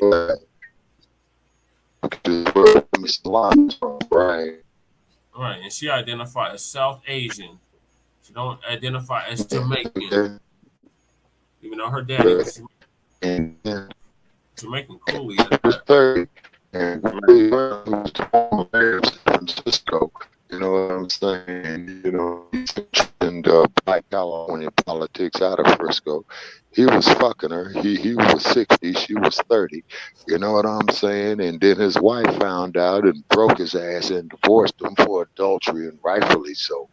Then she became the Attorney General after she was the District Attorney of San Francisco County. And keep in mind is that the only city that you have in a county of San Francisco is San Francisco. And then, of course, we know about Mario Woods, who was murdered around the same time by the San Francisco Police Department. That Laquan McDonald was murdered by the Chicago Police Department. You see what I mean? Man, teach, brother. Man, teach, brother. Yes, sir. And then, you know, and then when you got 5'6" 2" cops, all with magnum weapons drawn on a dude weighing 147 pounds, only 5'5". You know what I'm saying? They said he had a knife, and they put over 25 bullets in him. You know, I mean, they should have just went up there and whooped his ass, man, with the knife sticks. You know what I'm saying? They didn't have to kill him. That's real. While we talking. Yes, sir. And then just like look what the Chicago PD did to Laquan McDonald. You know, they killed a man God, and the cops still Van busting the Dyke. clip, man. Oh my God, you talking about Van Dyke? Oh my Yes, God, sir. I'm glad Yes, sir. Black FBI Chicago stood up for that black man because that was horrendous. Oh, How yes, sir. McCall McDonald, Oh, yeah. all What's that up stuff with Dr. coming out of Scott here? Oh, he gonna give Yeah. us a rundown on how desperate the Democrats are for our vote. Oh, yeah. That's Oh, sunk yeah. in. So Biden Biden told us, where to go, and now the Democrats are desperate to keep the black vote. They just Oh, took a yeah. major in Louisiana, so he gonna give us the Okay, rundown they on. took a major hit in Louisiana. Oh, Uh, okay. yeah, they elected a J6. They elected a J6 candidate in Louisiana for governor. Landry. Okay. He was involved in the insurrection. Oh, okay. Anyhow, he gonna give us the rundown on how desperate the Democrats and they got their shields out here, like their roly poly Right. Martins, their Jeff Farts, their joyless Oh, Reeds, that true. and No, yeah, yeah, yeah. F. Sick. Rails. You know where I'm going with this. They Yeah, all the ass scratchers and Yasa bosses. Yeah, My God, yeah. my God, my God, my God. Hey, E Bizzle, real quick. What's your thoughts Go on Bobby Rush? What you mean, Bobby Rush from the crib? Yeah. Yeah, yeah, he was out of Shy. Yeah, yeah. I mean, Bobby Rush. He was the Black Panther. I mean, he Right. he did his thing. A lot of people they looked at him. They may have said, he had whoop bop the bam. He may have been, with the feds or whatever. But I don't think he was with the feds, bro. Okay. No, but did he get anybody to replace him? Because ain't that been a black seat for like he's been the center. What was he? He's Yeah, yeah, yeah. Right, He was in a Senate seat. I forgot. House of You know what? Representatives. I forgot. I forgot who replaced him. But yeah, yeah, yeah. He was in the Senate seat for a long time. yeah, like Maxine Waters is out of California. You know what I'm saying? Yeah, yeah, Uh, exactly, yeah, exactly. yeah.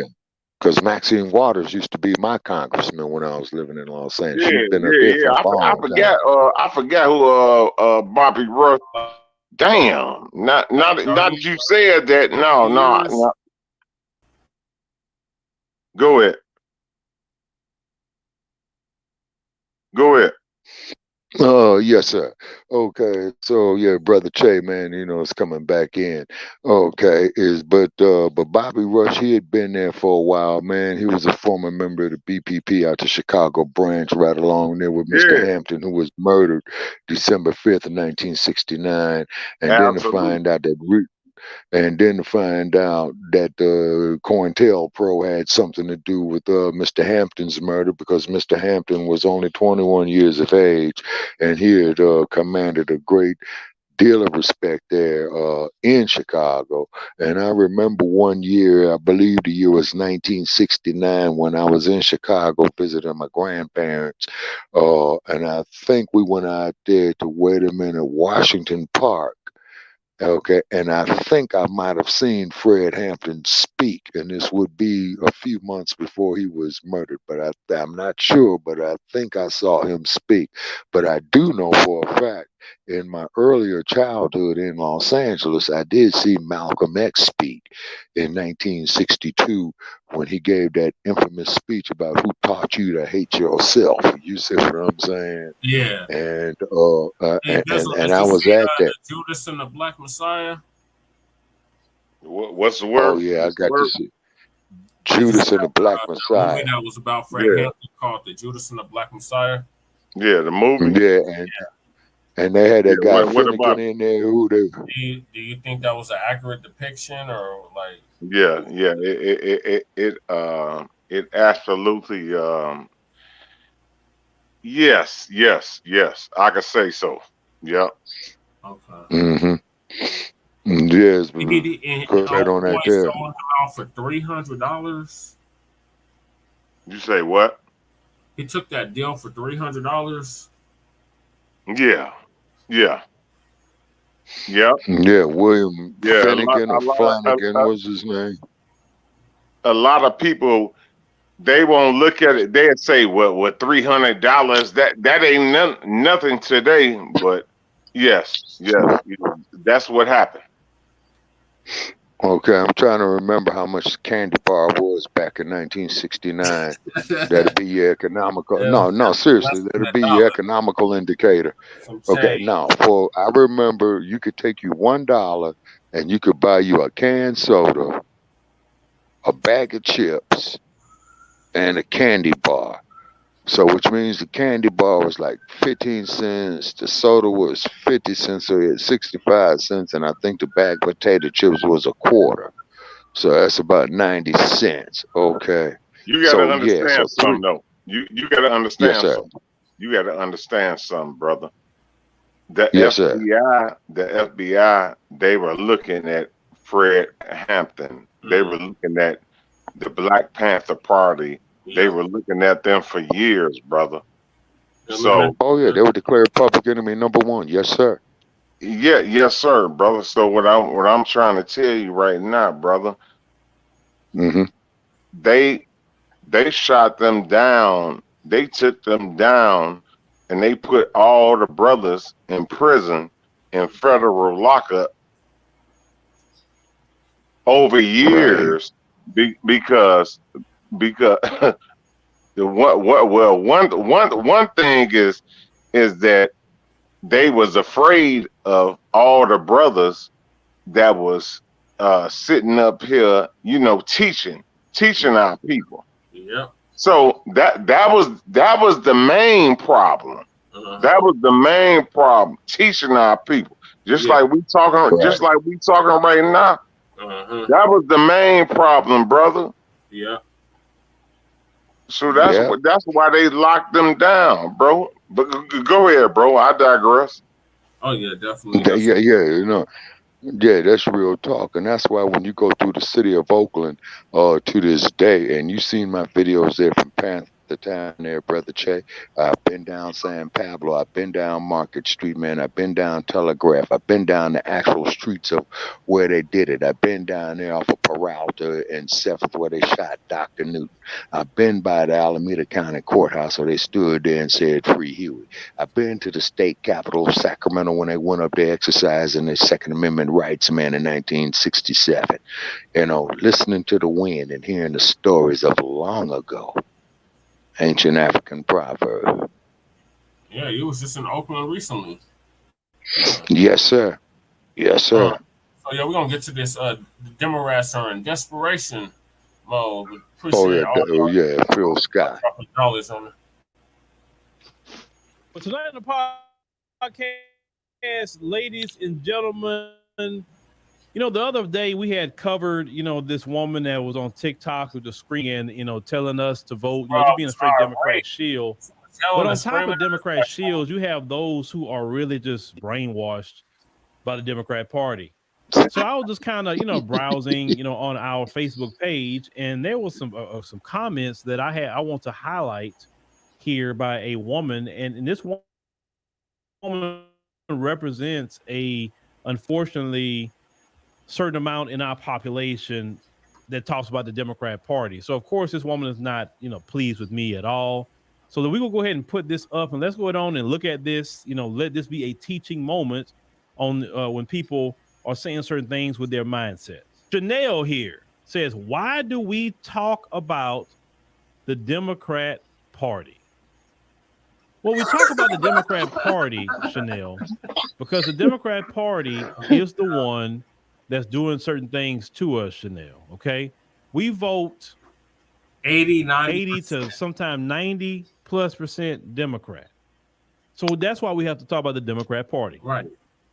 We can't talk about Republicans because we don't vote for them like that 90+%. She says, when was the last time Republicans cared about black people? I don't know. We haven't invested anything into Republicans to even worry about what they think about black people. We have invested a lot of our time. We've invested a lot of our votes. We have shamed people in our community for not voting Democrat. We have shamed people for not voting at all. We will stop speaking to family members in this community if they don't vote Democrat. I mean, our investment as a community has proven to be Democrat. So Chanel and others, why, when they're being held accountable, you mention Republicans? Why? Why do they come up in the mix? What's the word? You never having an answer for the accountability that people are holding to the Democrat Party. You missed it. You can't deflect your. So Uncle Phil was giving us a rundown on these Democratic Shrills and the stuff that they're saying online. And this sister, I guess, is asking, why are we talking about the Democratic Party? Well, bring her up. Like, bring her up. Bring her up. It's not. No, I'm saying bring her up, bro. Bring who up? The sister. Republicans to even worry. Oh no, that's what that. Yeah. Yeah, it's not. Yeah, Phil should have a clip on it. Text message. Yeah. This is online. This is what they're saying online. Think about black people. We have invested a lot of shamed people in our community for not voting Democrat. We have shamed people for not voting at all. But what you mean? Wait. If they don't vote Democrat. Hold on. I mean, hold on. What you mean when you say shame? What you mean when you say shame, brother? Oh, what Phil is saying right there, what Dr. Phil is saying right there, that tell us your ancestors died for you to have the right to vote. Yeah, and you didn't vote Democrat. We didn't. Hold on. We all have a right to sit up and say, okay, we're gonna be Democrat, we're gonna be Republican. I don't agree with everything. So what's your point? What do you mean? What's the point? Why are they shaming us into staying on the Democratic plantation? That's what. Right. And why are they questioning the Democratic Party? Like, why would we not? If we're voting 80-90% Democrat, of course we're going to question them, demand something from them. They want us to redirect it onto the Republicans. We already know that the Republicans don't give no two shits about us. So this is supposed to be our party, the party for black people, and they don't do nothing specifically for us. In fact, they go out of their way to neglect us. Yeah, and then they tried to even, quote unquote, punish us for not voting Democrat. You know what I mean? Is because, like when you look at Sleepy Joe Hyde-Bide, who made the statement in 1973, he does not want his children to be raised in a racial jungle, with school integration when you had the big busing issue. Now, you see, back in 1954, the Supreme Court ruled that they had. My God. Yeah. My God. Yeah. My God. Hey, Bizzle, I'm gonna let this video continue. She's fucking about. Our investment as a community has proven to be Democrat. So Republicans say what? Nothing to do with it. Why is it that when Democrats are when they're being held accountable, you mention Republicans? Why? Why do they come up in the mix? You never have an answer for the accountability that people are holding to the Democrat Party. You can't deflect the Republicans. It don't work. I said they don't even want black people to I vote. said this for years. Okay, hold on, let's brother. say some of them don't want us to vote. Hold on, brother. Oh, and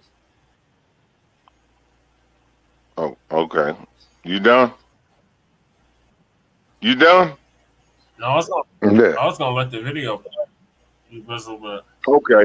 What did you have to say? So, brother, I've been saying for years that the Democrats, that they've been wicked for years. It's been no problem with me saying that. The Democrats been wicked for years. Yes, sir. They have took us down a wicked path. Yes. I've said no. I said no path. I've been one of the only brothers that said, listen, whoop bop the bam. Listen, the Democrats, they've been wicked. Yep, been wicked. Mm-hmm. Yeah, we've been saying it too. I have no problem with what you're saying. And then the cold part about it is look how Obama let us down. Oh my God! I agree. I agree. Yeah, you see. I mean, when Obama, I've been telling people for years, when you look at the secret society, when you look at the bombings that's been going on across the world, Obama dropped more bombs than any other president on the face of the earth, and that's a fact. That's a fact. Okay. It is. You get no and then on top of it, and then to mention the fact, and then what the motherfucker's gonna do, man, when he's gonna set up Africom, real talk. Oh yeah, and then the cold part about it. And now here's one for you. Now, when the dump, as in human shit, and I want to make that perfectly clear. When he was in office, man, when there was a platoon in Nigeria that got knocked off, right?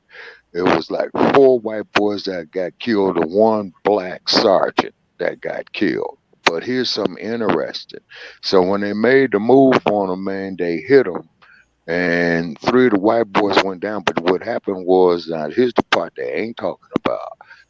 But I think it was Boko Haram, I think they went up against. But they took the black soldier off about a mile away from where they knocked off the white boys. And they probably, went up there and said, hey, man, you looking like us and this, that, there, the other. So what's up with that? But what if the dump, as in human shit, and I want to make that perfectly clear.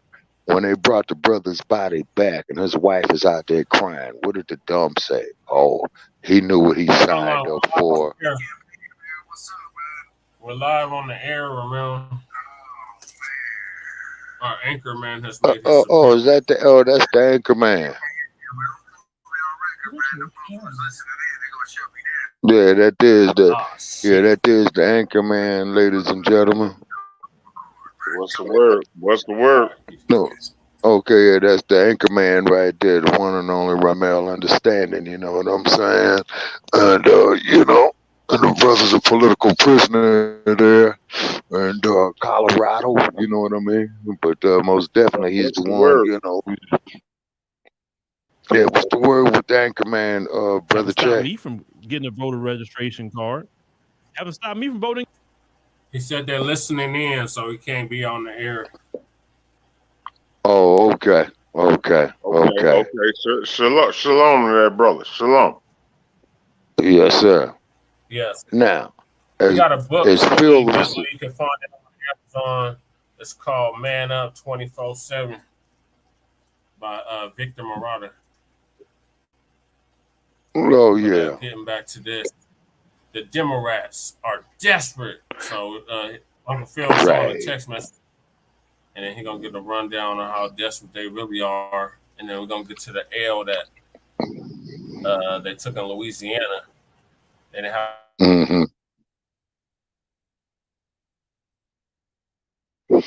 So was that there in the Louisiana primaries that they had already, or was that just the caucus? Brother Chet. have enough black delegates or some shit. All right. Go ahead, keep dropping your knowledge, brother. At all. Keep dropping your knowledge, a lot of bro. people who don't want black people to not only vote, they don't want black people to be successful. Oh yeah, that's all we They do. don't want black people to be educated. They don't want black people to live good, dress good, travel. Right. There's a lot of things they don't want black people to do in this country. Has that stopped us at any given time? No. Hell no. So what is that supposed to mean? They don't even want black people to vote. I don't care what they want. I'm gonna do what I gotta do.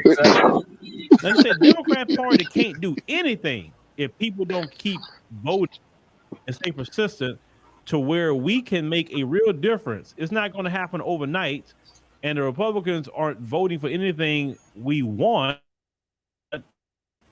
So why is this rocket science? Chanel, we have been voting constantly in every election for the past, 50, 60 years? Yeah. We have stayed persistent by voting 80 to 90% Democrat. Yeah. And it has not made a difference, Chanel. Nope. You say it's not going to happen overnight. We have been voting over half a century. Think about this. How much longer it's going to take, Chanel? We've been voting over half a century. Well, and then once again, you're mentioning Republicans. We have been voting for them over half a century, Chanel. You say, and this type of rhetoric is irresponsible. Why is it irresponsible, Chanel? Why? When we discuss things here, we show improve here. We show clips. Yep. We show articles. Yep. We show everything that Democrats are doing and not doing. Mm-hmm. She says, we are the Democrats. Oh. And that's been the problem. Oh, my God. We are. That's been a problem. Oh, my God. Yeah, see. And in the Obama beginning, fiasco, what strikes me, should have showed us all that. When you say, why do we talk about the Democrat Party like it's not our party? Yeah, that was my last straw. When that happened. Well, in Chicago, and let me get back on camera for this one. If the Democrat Party was our party, Chanel, then in Chicago, they wouldn't have to file a restraining order and go to court to stop Democrat Mayor Brandon Johnson from putting migrants in the Amundsen Park Fieldhouse. If the Democrat Party was our party, he would have heard what black people had to say, and that would have been the end of it. If the Democrat Party was our party, we would have got reparations already. We would have got that.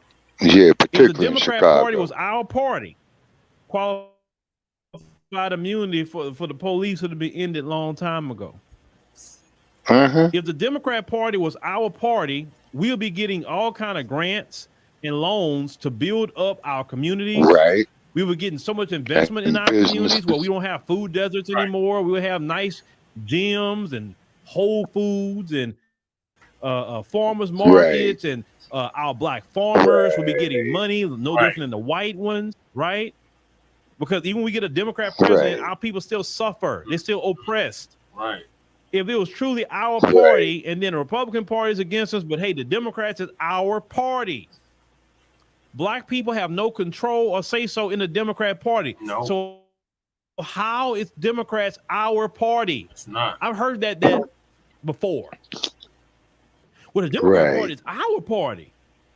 Well, if this party is our party, man, why I want to be a part of that? Right. A party doesn't for me, but that's my party. Right. That makes no sense. Yeah, but it's the goddamn Ku Klux Klan that brought you the Democratic Party.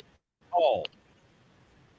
That part, I want to talk about. And they don't even support reparations, but it's supposed to be our party. Why are you bringing up old shit? So no, you can miss me with that our party crap.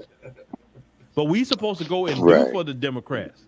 No, what we are for the Democrats is a big base of voters who don't have to do nothing. And they even get hostile when we even ask them to do something. Oh yeah, they get real hot. That's what we are, and that's who we are to them. That you need to understand. Yeah, look at Gruesome Newsom of California. He's a Democrat. We are Democrats. I ain't no Democrat. Yep. I hope not all of you say we are Democrats. Why would I be a Democrat at this stage of the game? Right. Why? Why?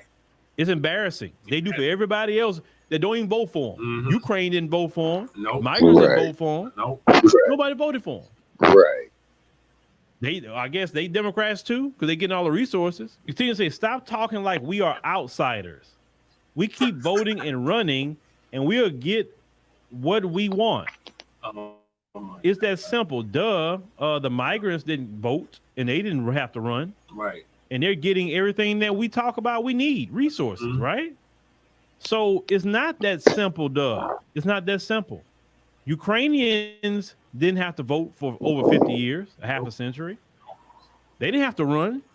And yet they're getting what we want, resources. Really? You got Israel and Palestine going on right now. Really? Resources going to that. When Black America been saying they need resources like ever. Yeah, really. But then Earl backs up here and says Democrats brainwash you because you see a few people in their party that look like you. Yeah, some people still on that. Unfortunately, Earl is right by that. Chanel responds, Exactly. I bet you thought you prove a point, huh? Tell me what's your solution. Oh, here we go. What's the solution, people? Anybody that tell you online what's the solution, they're just saying that to you to gaslight you, because they're not going to take anything you say and apply it. No matter how logical it is, no matter how factual it is. Drop it now. If you give them a library of evidence is resurrection of the mental dead. You're telling them, they're not going to take your solution. So what I've learned over time is don't even waste your time with that. What's the solution? Because all it's going to be is a circular argument, and you're casting your pearls before swine. Now, she said, rhetoric with no solution is foolery at its finest. Every time we talk, we give a solution, but people like her will never listen to it. Not voting is definitely not the answer. So enlighten me, please. I'm far more ready to infiltrate a system than to sit back and do nothing. I'm open to your suggestions, so let's hear them. She's not open to your suggestions at all. She's going to continue to remember. She said that the Democrats are our party, and we are the Democrats. So somebody say that, I can't help you. I can't help you, and I wouldn't. Hey, that is one brain dead motherfucker right there. That. So this is misleading, and this is why I want to say a lie. There is resurrection of the mental dead. I guess she's can't vote. I guess she's saying that there's no American that can't get voter ID, and it's free. Sadly, it's people like you that if your ass is sitting in a state penitentiary in the damn state of California, you sure in the hell ain't voting. Voter ID, right? If you on parole, you ain't voting. And probably the majority of Black people got a driver's license. If you don't have a driver's license, you can get a state ID, or you can get a passport. That's an ID. Yeah, I think I got one out the crack voter ID laws are racist because Black people can't get ID. Like, really? When you go to DMV, you see Black people all the freaking time. What you mean we can't get an ID? And then what you could do when you're in Los Angeles, go down there to MacArthur Park, you get you some fake ID. And when I get through you, they say, we'll see. They said Joe Biden and the Democrats have immigrants staying in hotels. That's true. While Black Americans sleep outside, that's true too. So look at Chicago and New York. A few Black women in power that you think is okay. And Los Angeles is 30.9% in poverty.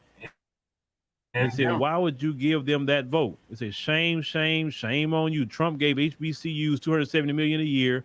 He also done criminal reforms. And whether you like him or not, that's a fact. So Democrats started slavery in the KKK and burned down, Black Wall Street. And there's there was never a switch. They gave money to everyone but Black people, and you still vote for them. They say, how frustrating.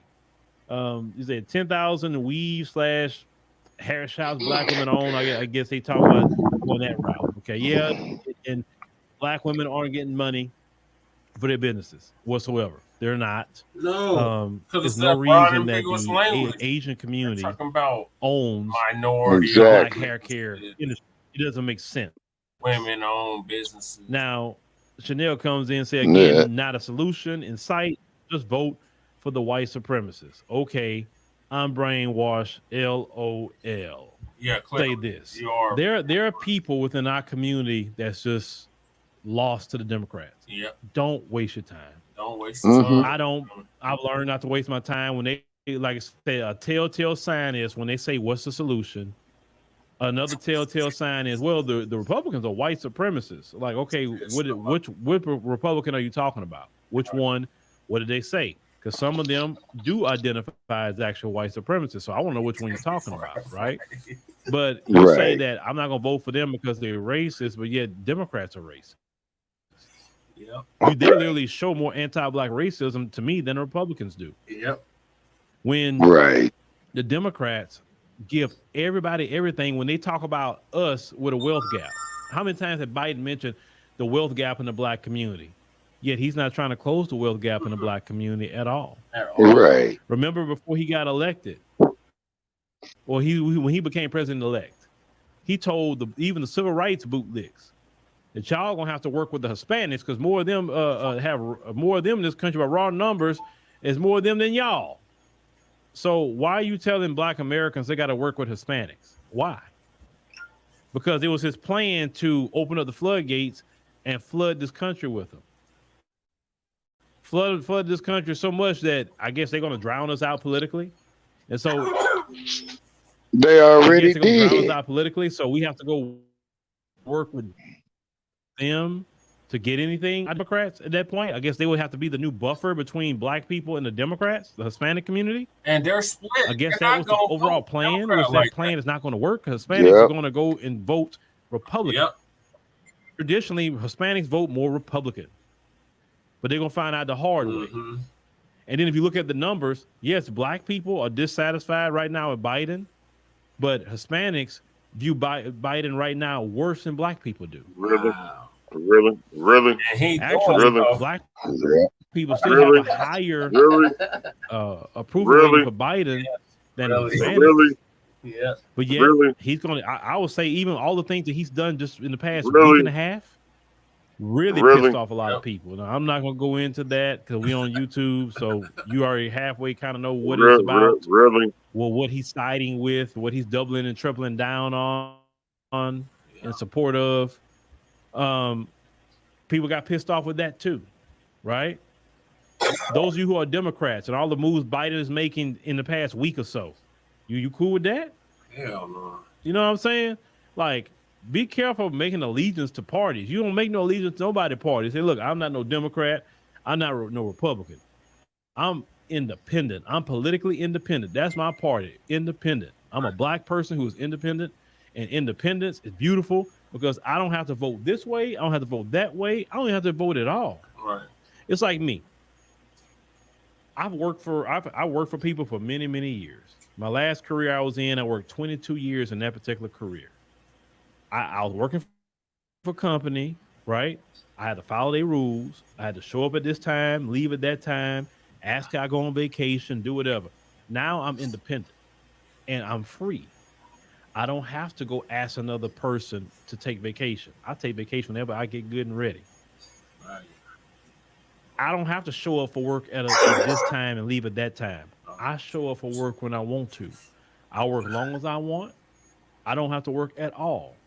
If I want a day off, I take a day off, right? If I want to work every day, I can work every day. That's the difference when you are independent. Right. You understand what I'm saying? Independence is freedom. Being a Democrat, you follow their rules, they structure, and then they don't treat you right in the Democrat Party. If you're Republican, you're following their rules, their structure. When you're independent, I don't follow nobody's rules. I don't follow nobody's structure. I'm only going to look at what you're offering, and then I'm going to go vote based off of what you're offering for me and my community. I don't have to side with nothing you got going on. I'm looking at, and if we are looking at certain issues, then we focus on that. But unfortunately, ladies and gentlemen, there's a lot of people in our community who just like Chanel here.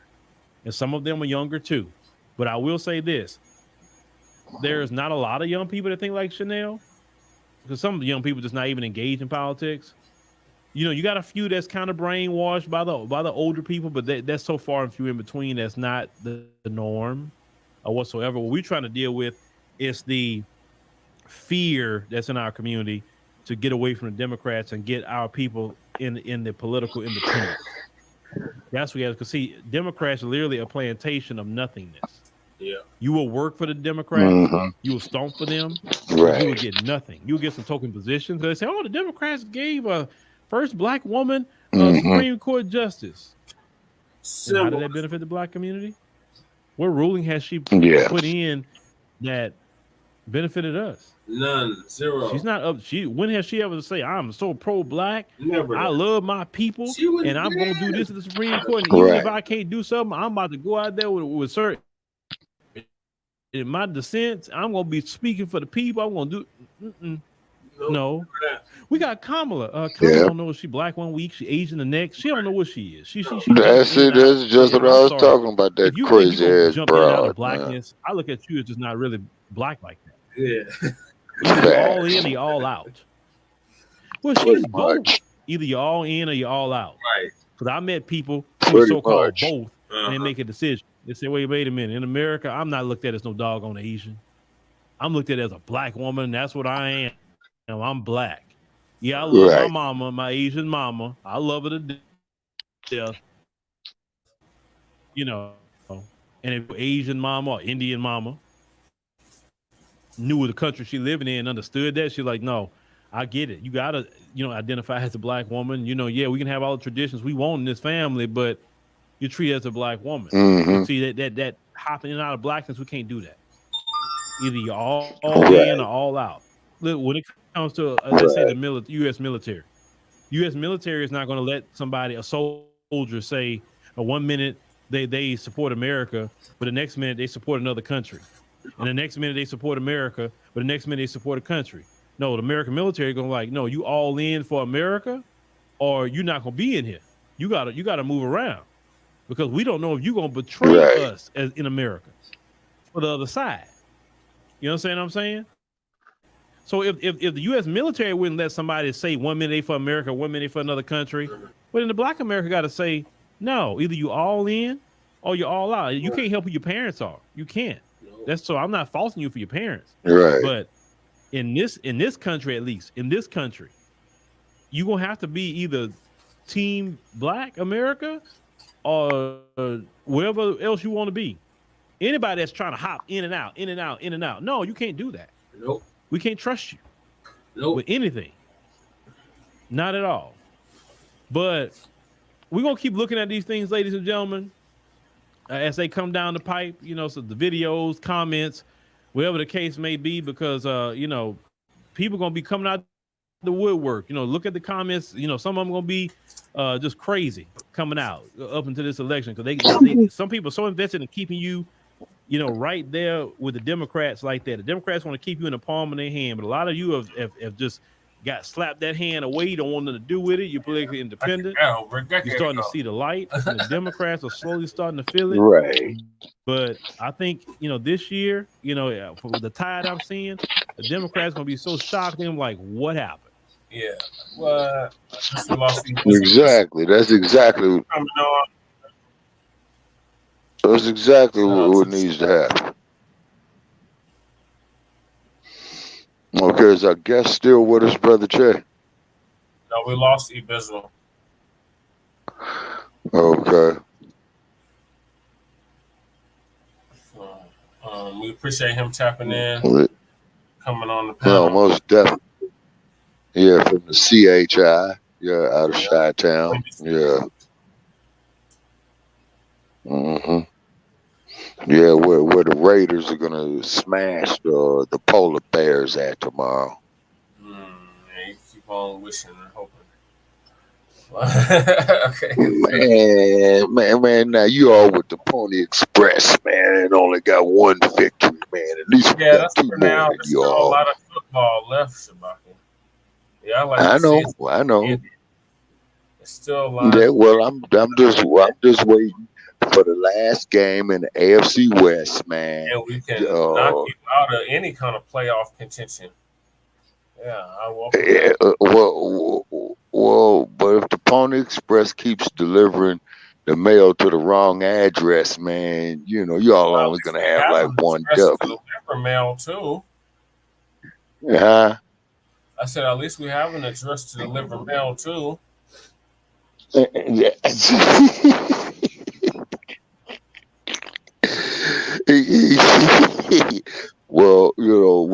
do is go by Allegiant Stadium tomorrow, and if the traffic will let me, I'm gonna try to take a picture of the place, man. You know, the greatest stadium to me. in the NFL.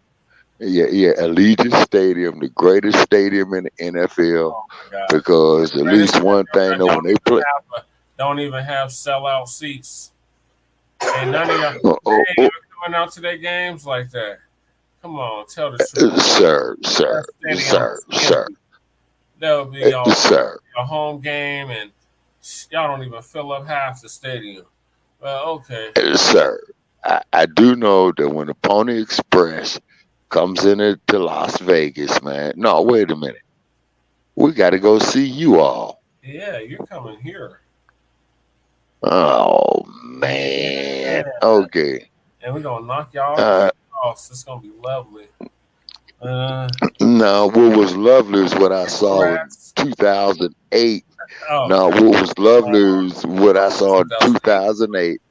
Where the Broncos only. That was were they? Not 2008. Oh, where they only need. Okay, where they only needed one win to go to wild card. Oh, that was 2008. Yeah, that was under. I think that was Jake Plummer, right? Yeah, Jake Plummer. Yeah. The Pony Express fans came down there out of their seats and stomped on the Denver Bronco emblem. I thought that was great. I thought that was and the Denver Police Department arrested about and they arrested about 45 people. What used to happen at the LA Coliseum, man, is that when the Raider fans would be there at the LA Coliseum and somebody would show up like with a Pittsburgh jersey on or a Kansas City jersey on and rooting for the other team, 9 times out of 10, man, they got smashed, man, and they had to call the paramedics and all that. Oh, yeah. It was really rowdy, man, when the Raiders was playing at the LA Coliseum. You're no longer in the black hole. You're in Sin City. So them days are over. Oh, yeah. We're in Sin City, man, you know, and the training facility, they got a new training facility out there. So I guess they tore the one down in El Segundo. So we'll be sure to send you pictures of the training facility, the Raiders emblem, sir, and we'll be happy to post it up on your wall. They will be denied access to my wall. Sir. So getting rats is a low turnout. The Democrats, right, and it's going to be right, as well as they should. Now, what Dr. Scott is saying right here too, Brother Pears, and what you approved in your campaign, man, you know, with the Be First agenda, man, this here might just be the opportunity to get the momentum that we need, you know, to get somebody such as yourself elected in public office who really cares and who's been through the struggles and knows what the people need, man, as opposed to these damn career-ass politicians like Karen Bass, you know what and what have you.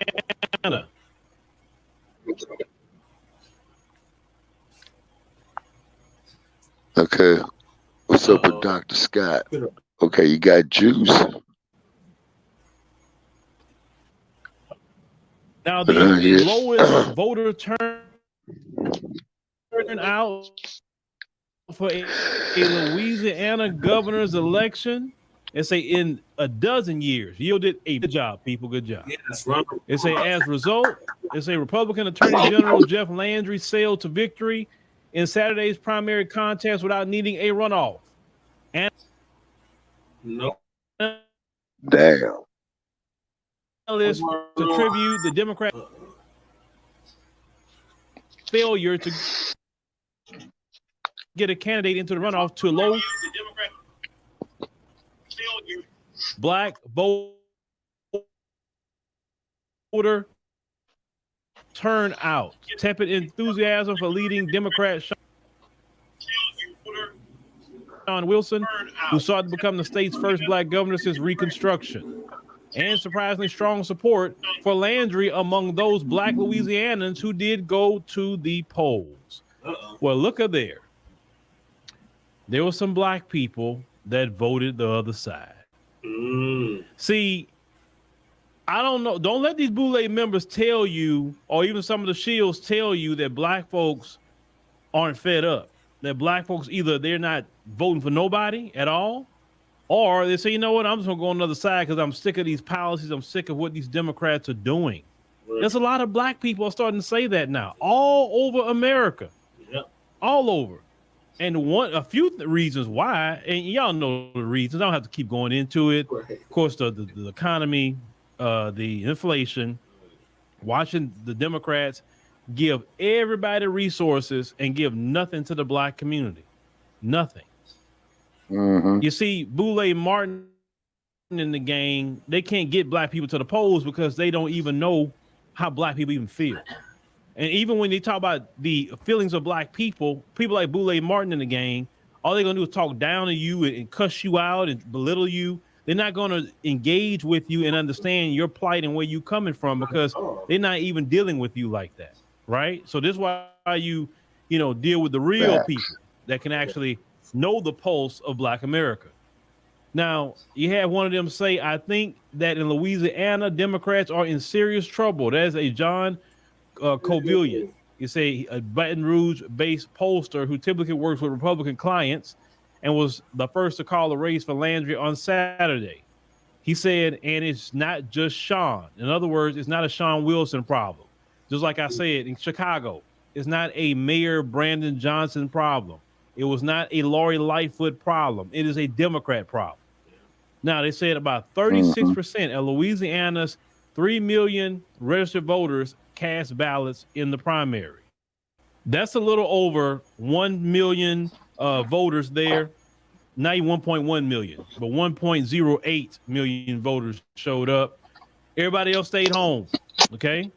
So a lot of people were not even engaged in the process. They say Democrats suffered due to particularly anemic numbers. They say in blue strongholds such as Orleans Parish, where turnout was just 27%. So hardly nobody showed up to vote for the Democrats in Orleans County. Nobody. See, Black people are fed up. And you remember we covered where Democrats cannot win elections without Black people? Even if the white voters, Asian voters, and Hispanic voters, if all them voting Black people don't vote at all, Democrats cannot win elections. Do you see this? This is proof that they cannot win elections without Black people. Now they say Wilson received 26% of votes cast statewide. They say while none of the 4 other major candidates for governor reached 10% of the vote. Now they say the result was, they say, a stunning victory for Landry. They say as the favorite Republican seized 51.6% of the primary vote. They say candidates competing in Louisiana's primary need over 50% to win outright and avoid a runoff. Now I say while pollsters have predicted low overall turnout following a quiet early voting period, they say the numbers surprised even seasoned political operatives. They say Landry's fundraising strength and polling success made him a front runner throughout the race. They say, but the state's typical breakdown of Democratic voters meant few had considered an outright Landry victory in the primary a serious possibility. They say, and they quote, I didn't see this coming, said Robert Collins, a professor of public policy and urban studies at Dillard University in New Orleans. He said nobody, and I mean nobody, saw Jeff Landry winning outright. Now they say as Governor Landry, they consider him a conservative firebrand backed by Donald Trump. They say it's sure to swing the state's policies to the political right. They say his victory cements the GOP's increasing dominance in Louisiana. They say as Republicans appear poised to keep their supermajorities in both chambers of the state legislature. They said the GOP is also well positioned to sweep down ballot statewide races in the November 18th runoff. And I said turnout in the primary was lower than any gubernatorial, they said, contest in more than a decade. They say the showing was nearly a low as the historic lukewarm turnout in 2011 when former Governor Bobby Jindal, is a cruise re-election after no well-organized opponent challenged him. They say about 280,000 fewer ballots were cast this year than in 2019 when Democratic Governor John Bel Edwards faced two Republican opponents for re-election. About 52,000 fewer people voted than in Edwards' first race in 2015. Now, say St. Bernard Parish, they say, was the only parish in the state where turnout actually increased over the last gubernatorial race. They say inching up from 34% 38%, but a four-way race for parish president. And say was also on St. Bernard's ballot, and more voters actually marked down a preference in that race than they did for the governor's race. We just kind of building it up, folks, because we're going to get to the meat of this. Now, I say the most dramatic drops came in the north. They say Louisiana Parish of Richland. They say East Carroll and West Carroll. They say in each of these parishes, turnout fell, they say, for more than 50% in 2019, less than 38% this year. Now, if you're looking at this picture I'm put up on the screen, this picture that we have up on the screen here is what it looks like on the map, right? And when they mention East Carroll is a Democrat stronghold. And remember, they said that had drops in vote too, okay? So let's continue. They say in New Orleans, the bluest, it's a parish in the state, and the only one that gave Wilson over 50% of the vote, turnout was 30% lower than in 2019. The turnout there fell at a faster rate, but in all 7 other parishes, the 8 parish New Orleans metro area saw lower turnout than the state as a whole at 32.7%. That's according to analysts by Ed Chevernak. It's a University of New Orleans political science. It's a 15 parishes grew their turnout compared to 2015. They say the most substantial increase was Wynn Parish. I say those who rose by 46% to 53%. Now I said Landry performed better on election day than he did during the 7-day early voting period. They say that ended on October 7th. Landry got less than 50% of votes during the early primary, but secured 54% on election day. Wilson, meanwhile, secured 29% of votes in early voting compared to 24% on election day. Now, I say Covelin, I say the Baton Rouge pollster said the 3 factors that drove his decision to call a governor's race for Landry, which he did on the social media site X. They say the Attorney General was exceeding polling forecasts in various parishes from the moment votes started trickling in. Covelin also said that Landry also was dominating the election day. They say vote in a heavily populated Jefferson Parish, which is seen as something of a swing district because Edwards had carried it in the past. They say finally the turnout was so low. Say in the large Democratic parishes of Orleans, remember Orleans is black, Caddo and East Baton Rouge black. Yeah. They said that even several thousand outstanding ballots in those districts appeared incapable of tipping Landry beneath 49%. Now Wilson suffered a double whammy of unmotivated black voters and a larger than expected share of those voters siding with Landry. Look at there. So not only did black people set it out, that's what they did, but some that came to vote say, you know what? I'm not voting for you Democrats. I'm gonna go vote for the Republican just to show you. See, that's what I talk about, like doing a protest vote, because after the election, they look at if black people went actually to vote. They know you said it out, fine. But they can say, wait a minute, black people voted more for this guy? Remember we said before, Democrats cannot win elections without black people. And then the black people that's showing up, they went vote for Landry too. And I know. Well, what you think Landry gonna do for them? The same thing the Democrats is doing. Maybe Landry got some policies that benefit these black people. And that's why they say, you know what, I'm gonna go out and vote for him. They say in 2019 primary, they say according to Covillian's analysis, Edwards secured 91% of votes. They say in precincts with 70% or more black voters. They say Wilson just received 70% of those votes in those areas, while Landry obtained 12%, an unusually high share for a conservative Republican. So he got 12% of the black vote.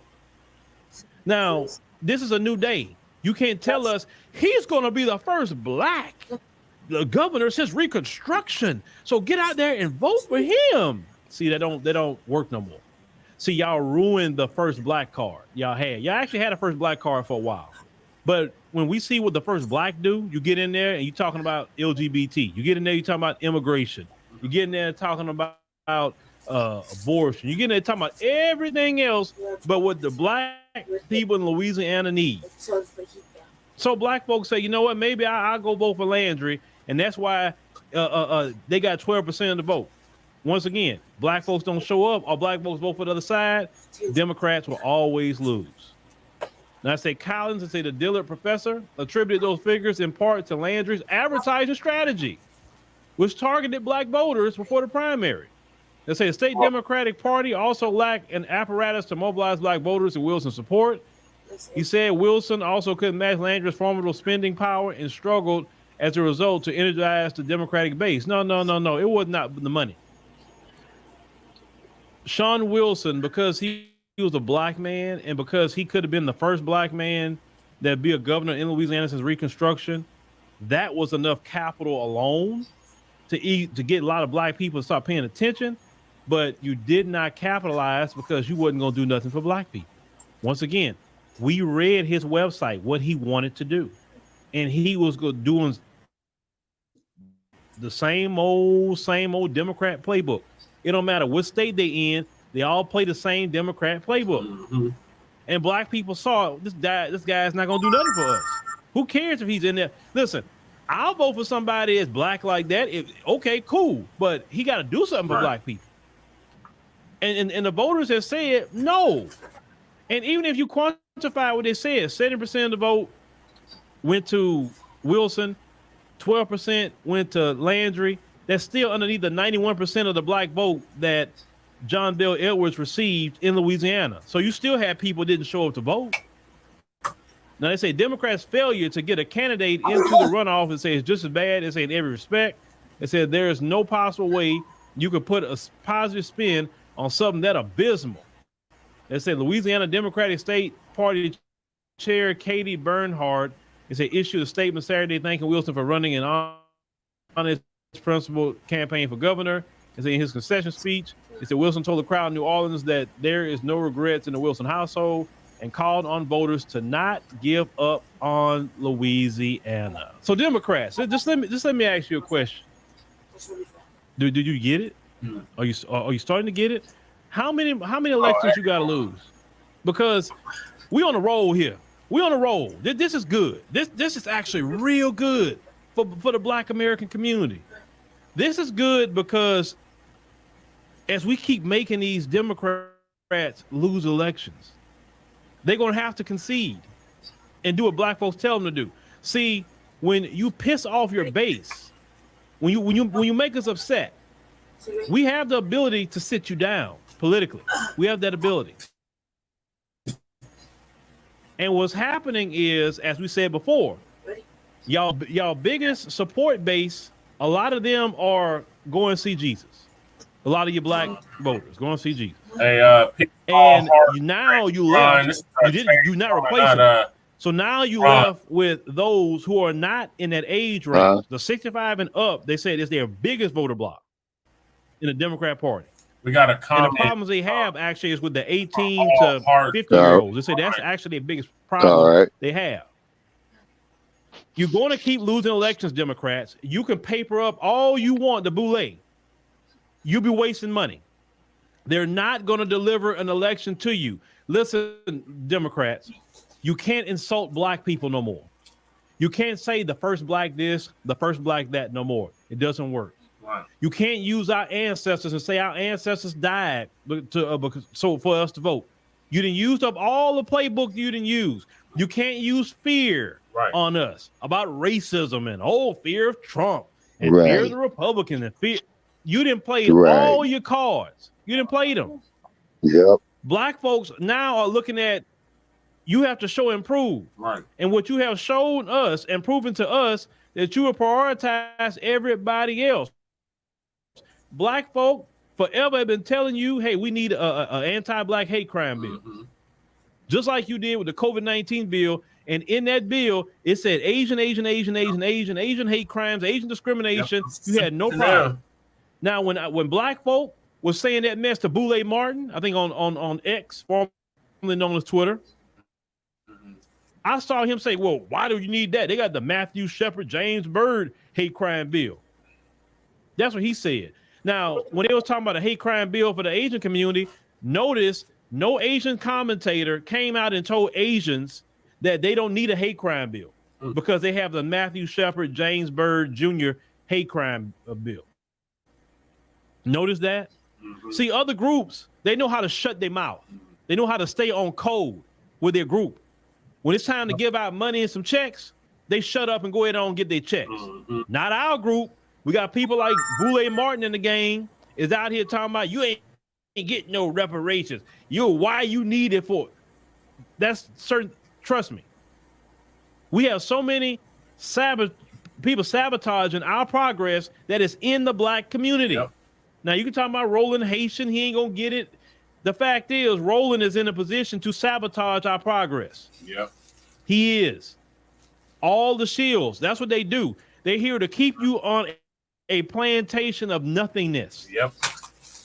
They want you to get yourself up, go vote Democrat, ski weed to the poll, soul to the poll, yo pass the pork chop. Yeah. Want you to get out there to the poll. Everybody wants you to get out there to the poll. And notice, the people that want to get you to the poll, you notice how they all getting papered up? See, notice Pastor Porkchop not saying nothing about the migrants. Notice that? Nothing. Because he getting papered up. Notice the Boule. Notice they don't cover nothing about the migrant crisis. Notice they don't say nothing about what's happening in Chicago and New York. They don't talk about it at all. They leave the migrant crisis alone. Notice how they don't say nothing to the Democrats. Now watch this. What's going to happen? I'm going to predict this, and please come tell me and show me the video when it happens. Boule Martin is going to try to start criticizing Chicago for the migrants.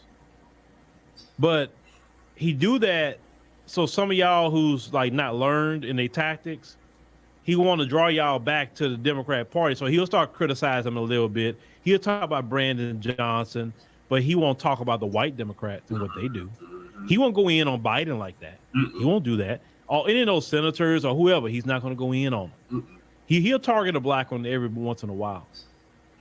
Because this migrant crisis, all this, you fussing at black people, why don't you fussing at Chicago for giving $9,000 to people who didn't vote Democrat? See, black people are seeing that this migrant situation has made them draw the line in the sand and say, nah, bro, nah. Enough is enough. We didn't had it. And I'm so glad black people are starting to wake up. They're waking up because we have been done wrong for so long. Our votes shouldn't be going to nobody that's not doing a thing for us and not saying nothing. But and I said that before. If the Republicans would actually go talk to the black community right now, and if they would actually invest money into advertising to the black community right now and saying what they can do for the black community, what they're presenting for the black community, they actually would get more headway than what Landry got if they actually target them. To see the Democrats target the black community. Republicans always feel, we can't do nothing with them, so we're just not going to invest. But no, invest into it. Have town halls to the black community. See what they want and what they need. They'll tell you. And do something for the black community. If you start doing something for the black community, you start seeing those voter election results much higher if you do investment into the black community. Black people want their communities to be like everybody else's community. We don't want food deserts. Now, if you come into office and you say, hey, look, I'm going to make sure you guys get, the same things in every community. In your community, we're going to put good grocery stores, gyms. We're going to do this and that, good schools and all of that. We're going to make sure we're going to clean that community up with the areas that has crime, investment. We're going to do different things that the black people want, right? Well, they don't have to go to the so-called white side of town. I'll tell you white folks that. If you don't want a bunch of black people living next to you, well, just the same thing that you got in your neighborhood, make sure and tell the city council, no. What we got, they need to get. Because they would prefer to stay in their area, and they will. We really don't want them in our area. So the black folks go into the area because of resources. So if you share the resources, make sure the same resources is in the black communities, then we won't go over there where you at. But as long as the resources are there, doggone it, we going. And you not stopping it no time soon, right? We told y'all that. Those of you who don't really like black people, you can keep us out by making sure we have the exact same things you have. You got Whole Foods, we need Whole Foods. Right? You got Sprouts, we need Sprouts. You got these state-of-the-art gyms and all of that, we need that. Everything you got, we need. The roads being good and all that, we need that too. All the businesses you got, we got to have that too. Are we coming over there where you at? It's just that simple. Right. So Republicans, take advantage of this time. You had the water is trouble for you right now. Black people are real sick and tired. And see, the Democrats, the only way they can get black people back on the Democrat train, they gotta do something like reparations, to be honest with you. If they do reparations, black folks will really jump back on Democrat. Yeah. I'll say that. They will. But they don't support reparations through the party. Much as black folks voted for Democrats, you would think there would be like an agenda. Say, look, we get in power, we pass reparations. It's just that simple. And we're going to pass it in a way that it can't be challenged with a lawsuit. We're going to do it lineage-based, right? But if you're not willing to pay reparations, while we watching you give all this money to Ukraine, now you're giving more money to Israel, the migrants, you're protecting the Asians, you're doing for everybody else. The Democrats is doing all this, right? And you say, forget Black America. Okay, Black America gonna do the same thing. Yeah. Forget you on election day. Right. Benign neglect us. Okay, we benign neglect you at the polls. And you have people like myself that's gonna be watching you every step of the way and watching and reporting back to the black community where the money going, what you're spending it on, and what you're not doing for black people. Yep. And we're gonna be stomping that every chance we get, definitely on this podcast. Because one thing you and the Boule is not going to do, you're not going to deceive my people no more. The days of deceiving our people are over. You might well tell Boule Martin, them luncheons are canceled that he likes to go to that y'all pay for, because he has no use no more. If he can't deliver black people up to vote for the Democrats and people like him, it's no use for him. And that's good. We got to put the Boule out of business, and that's part of our job. Democrat Shrills, we have to, anytime they speak, we got to challenge them. Anytime they talk down on us, we got to challenge them. So make sure that if they have videos talking down on us politically, saying crap, the Shrills, let me know, send me a line somewhere. Share the video with me. Share the link with me, wherever it's at, on X or, wherever, TikTok, wherever the video's at, YouTube, let me know, because the best way to combat them is dissect what they say and show how much they lie and try to get you back on a Democrat plantation. That's not going to do nothing for you. Remember, you go out there in 2024 and you go vote Democrat, you think you got problems right now? Oh, just wait, because they're going to continue to flood black neighborhoods the way they are with the migrants. And you think you got problems now? Oh, give them 4 more years. You're not going to be able to come back from it. You're not. We have an opportunity right now as a community to try to turn this thing around just a little bit. Try to start turning it in the right direction. I know some people have said, I made that mistake, I voted for him. Look, that's the past. We focusing on the future right now. Shoulda, woulda, coulda, right? Yes, people say, oh, you get what you vote for. Yes, fine. But now you have the opportunity to make things right and continue to make things right. It's time for black people not only demand something, but make them do something for you. You understand? Since you have all the political power to make a Democrat be in office or make them in their political careers, right? Once again, you got the power to sit the Democrats down for the next 5, 10 election cycles if you want. You have that power because they depend on you to win. Yep. They don't depend on Hispanics. Nope. They don't depend on Asians. They don't depend on white people. You don't depend on Arabs or nobody else. They depend on you. Right. And since they depend on you, you need to be the number one priority for Democrats. And if you're not the number one priority for Democrats, then that's a problem. Right. You are the most important voter block, but yet you get nothing. You're at the bottom. Migrants don't vote at all and yet they get a Ukraine getting everything, but you get nothing. So they got black people right now that's homeless. Mm-hmm. But yet the people, you remember I showed that video, Ukraine, they partying it up in Ukraine. Not every area in Ukraine is Russia's attacking like that. Got all your tax dollars. They're not watching where the money going. Who's to say all that money is going to that equipment? If you give them cash money, people pocketing money. There's corruption going on in these places. It wouldn't surprise me that Zelensky dude got billions of dollars holed up somewhere that he was siphoning off for him and his wife.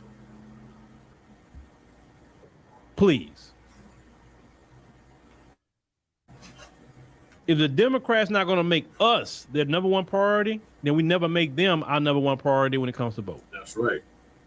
Gone are the days that we're asking and begging the Democrat reparations. Mm-hmm. We don't want to hear nothing about no study. Nope. They have been with everything that they don't need no study. They don't need a commission. They don't need none of that. They can just start giving money out anytime they get good and ready. You don't want to hear talk of that no more. Do what black people tell you to do about reparations, an anti-black hate crime bill, and make sure the anti-black hate crime bill is enforced. And if a prosecutor is not enforcing it, then he or she need to be prosecuted by the DOJ as well. We got to have that at minimum. Co-conspirators. These, they need programs where we need more black doctors in America. They need to be funded by the federal government because it's not right not to have enough black doctors in this country. That's ridiculous. You can end a lot of the issues of black women dying in childbirth by just having black doctors. The studies have shown that black people have better health care with black doctors, black nurses. They've proven that. Yep. There's a lot of things that black folks need. Y'all got paper for everything else in this country. Mm-hmm. Y'all got paper for black people. Right. Unlimited paper, too. We got to start telling these Democrats what we need and what's going to have to go on. It's just that simple. Right. Or we just not voting for you. Mm-hmm. Unlimited checkbook for everybody else, but they main voter block. Nothing for us. No, them days are done. And because we allowed it. Like I said, we allowed them to play the games about your ancestors and shaming you. And we allowed all that for so long. But that's okay. Waking up is better late than never. Right. Now we can change the future for our children. And that's what I'm looking forward to seeing a lot of you do. I'm seeing a lot of people. I'll be watching all these election results. Yeah. Louisiana was beautiful. Beautiful election results. Yeah. Black people. Beautiful. The Democrats don't do you right. And you showed them in that election. Yes. Now we got more elections coming up. We definitely got 2024 coming up, right?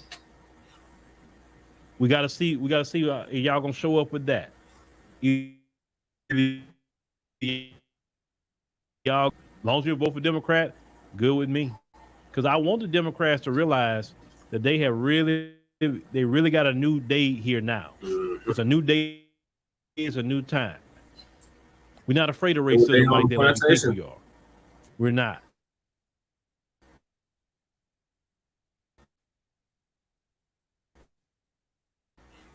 You know what we're going?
What up, MD?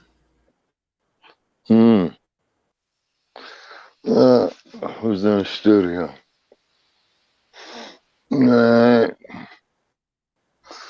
Okay. Oh man, I'm about to fall asleep right here. See, we got somebody here.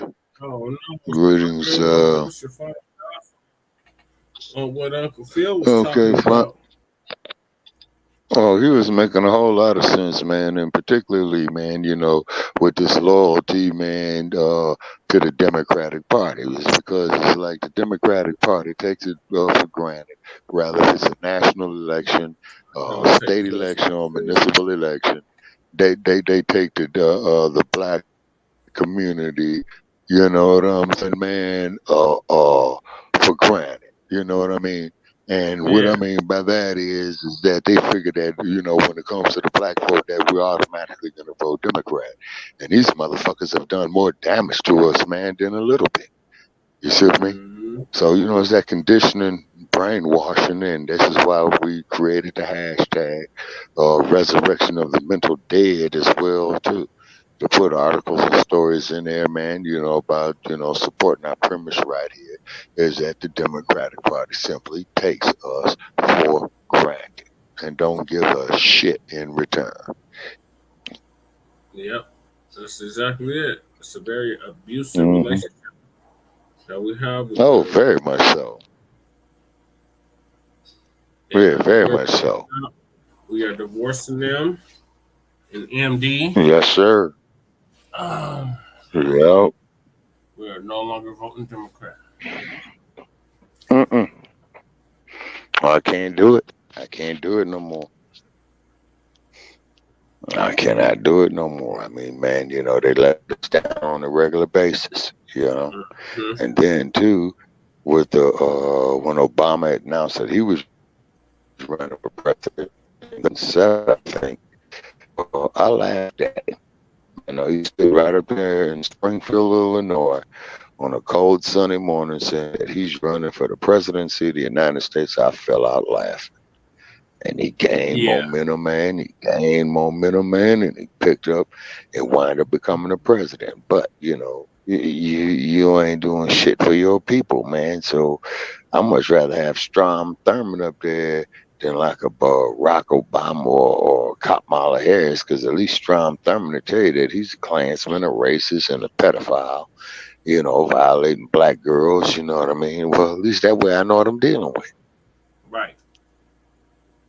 See, not endorsing that behavior, not in the least, but at least I know what I'm dealing with as, or like as the OJs made that song in 1972, they smile in your face all the time. They want to take your place. They're back down. Yeah. Their first record. Yeah. Yeah, we still on E-Bizzle. Yeah. E-Bizzle's back. Oh, okay. All right, so I'm gonna bid you gentlemen a nice night, man. Sandman, man, is winning some rounds against me. Oh yeah. So most definitely. So before you go, Shabaki. Yes, sir. Yeah. I would like your thoughts on two things. Yes, sir. We got Tyler Perry's building a new home for the sister in South Carolina. Oh, okay. Well, that's a good thing. Chicago's residents filed a restraining order against Mayor Brandon Johnson. Right. Over the Amundsen Park Fieldhouse. And then we got Elijah McClain, the trial of the third officer. Okay, hopefully he'll get some time. Yeah. Louis Farrakhan issues $5 billion lawsuit against the Anti-Defamation. Oh, yeah. Defamation League. Yeah. Because I think I saw that earlier on the social media. So, you know, we try to reach out to Rizza Islam and them, man, and see, you know, what's the latest on that situation that's coming up. It's because Mr. Farrakhan, you know, he's the plaintiff in that case. Yep. You know? Yeah. In that case, so that means the preponderance of the evidence on him. Yeah. And then, of course, Dr. West. Yeah. Mm-hmm. Oh, Cornel West, he don't do it. That's the only thing I could tell the good doctor is don't do it. He Because supports when you pull up reparations. that clip, He supports he reparations. he's I just all of a sudden you see, pulled his website up. I pulled his website up, and he actually has under racial justice. He says something about uh-huh, reparations and cash payments. He mm-hmm, said reach out to Mustafa. okay, all right.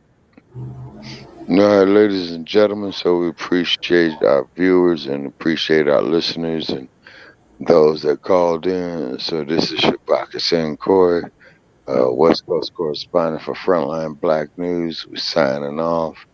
And definitely look at our like page, Shabaka's Black Experience Enhanced, coming up. For our next episode that's coming up on Tuesday night, 6 p.m. in the Pacific, 9 p.m. in the East.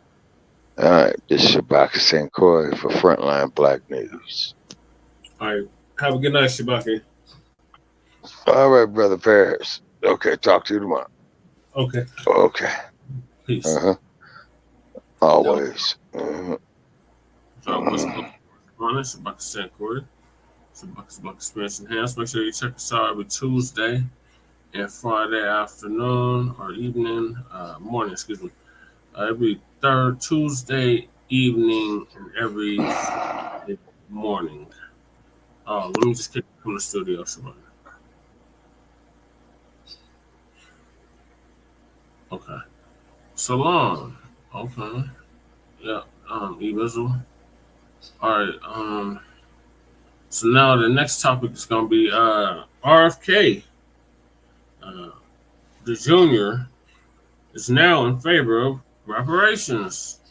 All of a sudden, after leaving the Democratic Party, if you recall, he was running as a Democrat, and now he's went full-fledged independent, and now he is in support of reparations.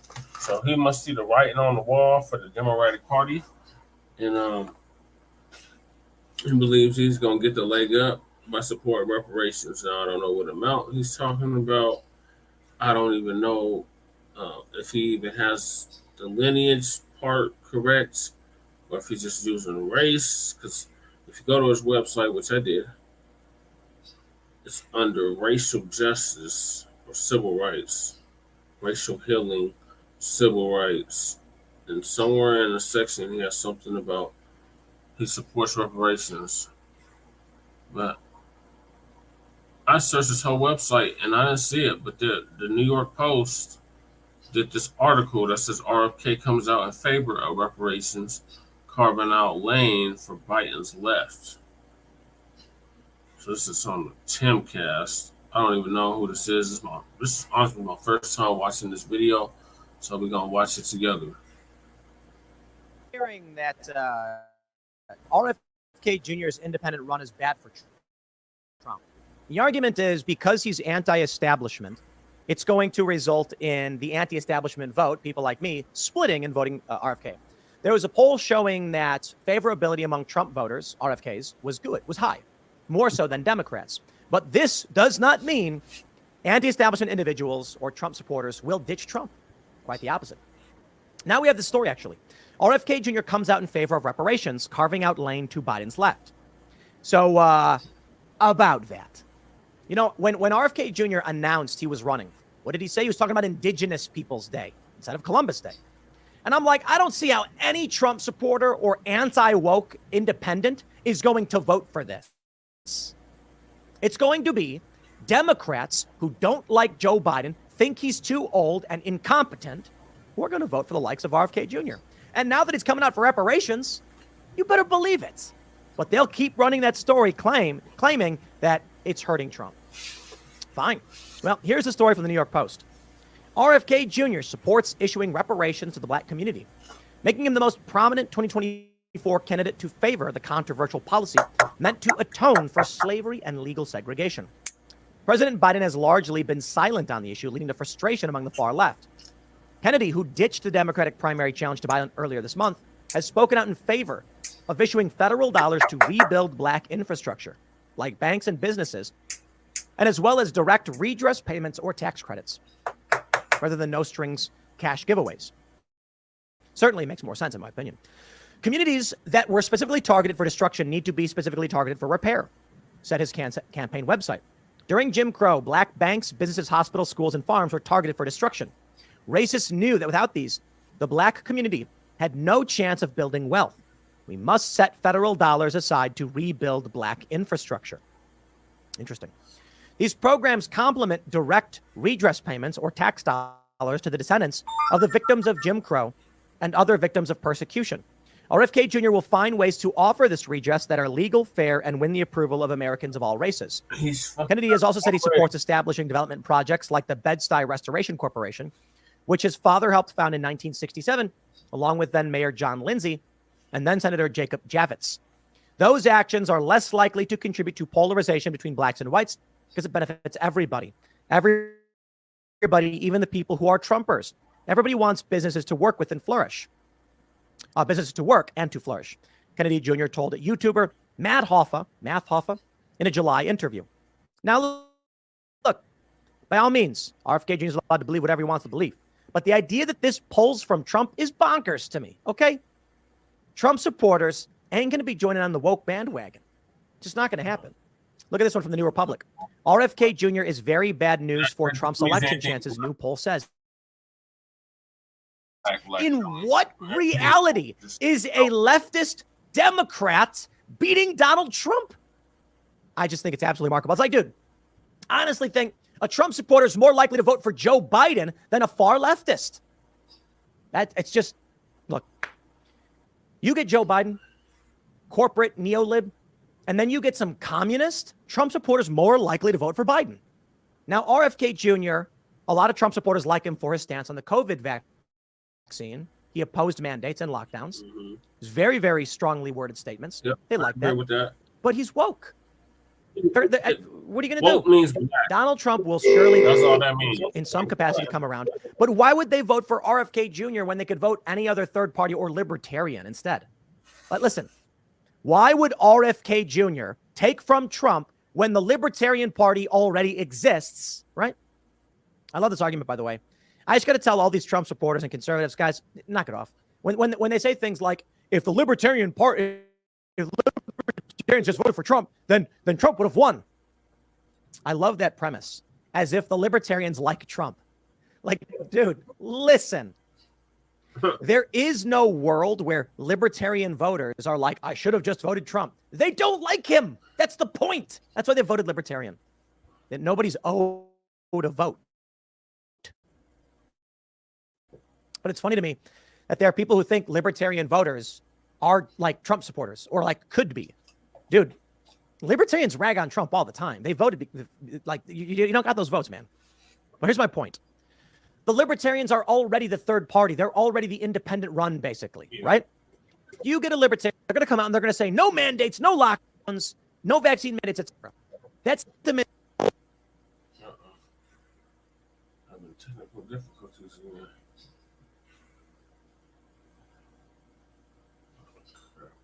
Kicked out the studio.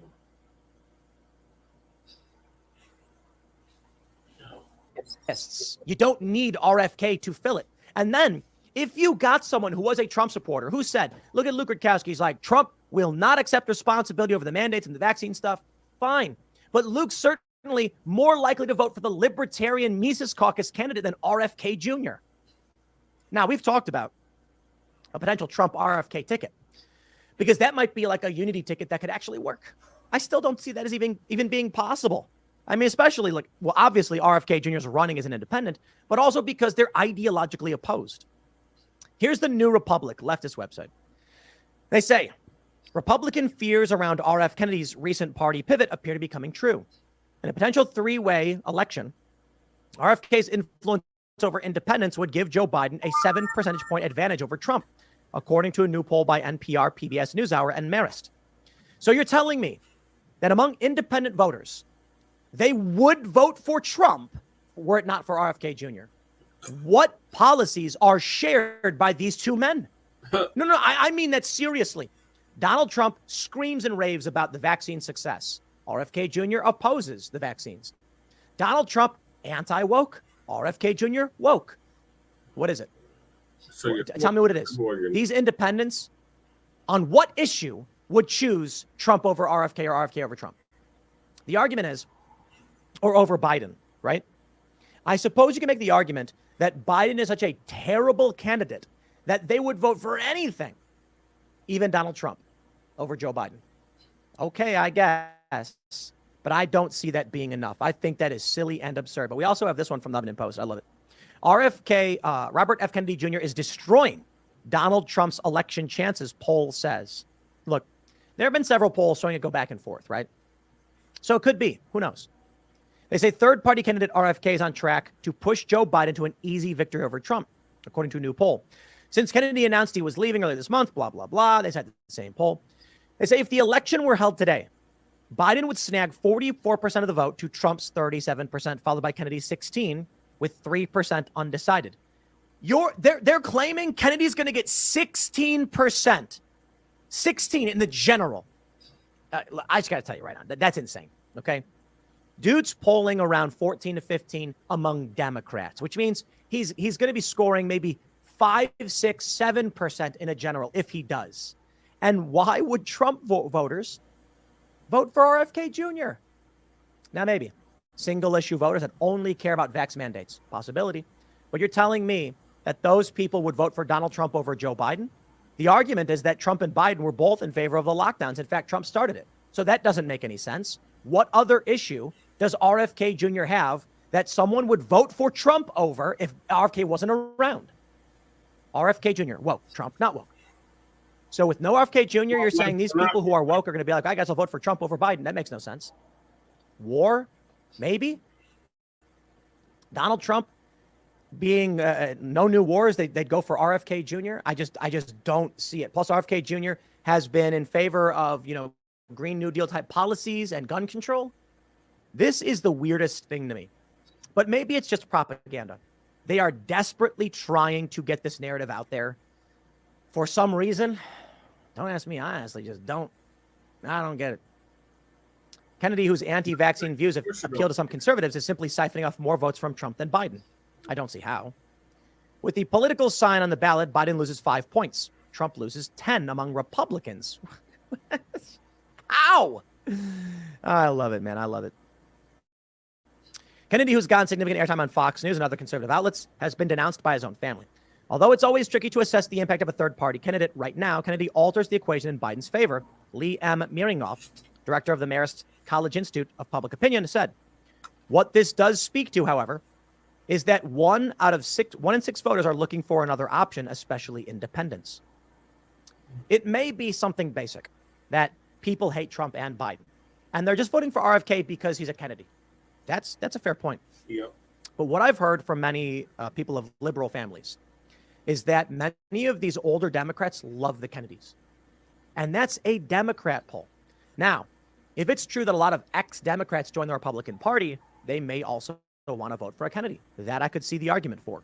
But ultimately, in the end, it seems to me that the facts favor RFK pulling from Biden, not Trump.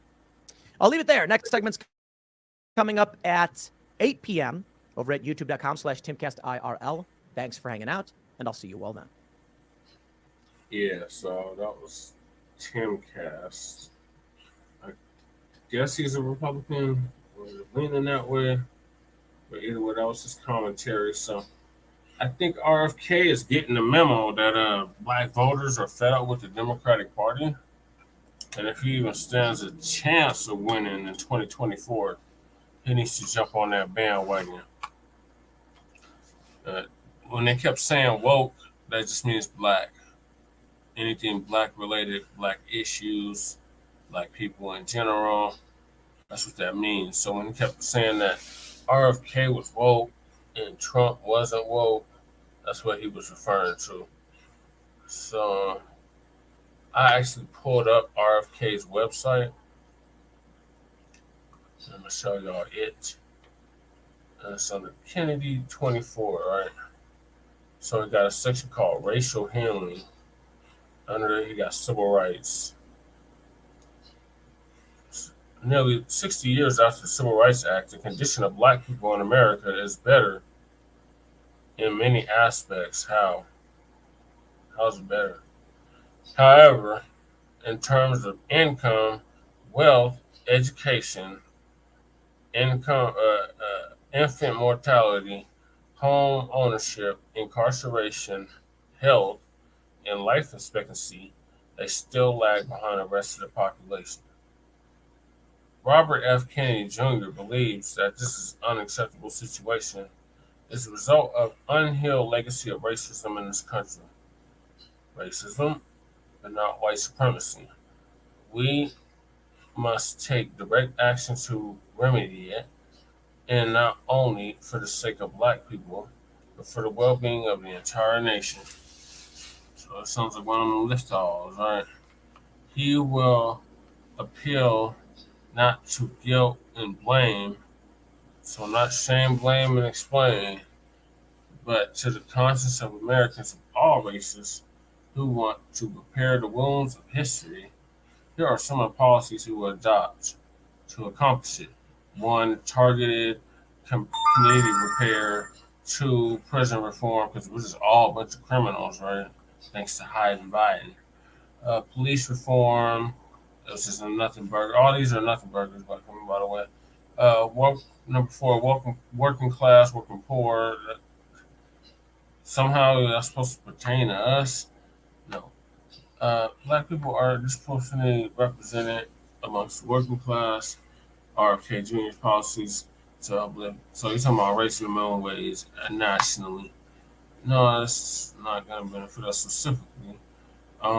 Schools, number five, taking kids out to public indoctrination centers, not doing them no good. Six, addiction. Now you want to do something about black addiction? Interesting. Seven, youth. Oh, now you care about black youth?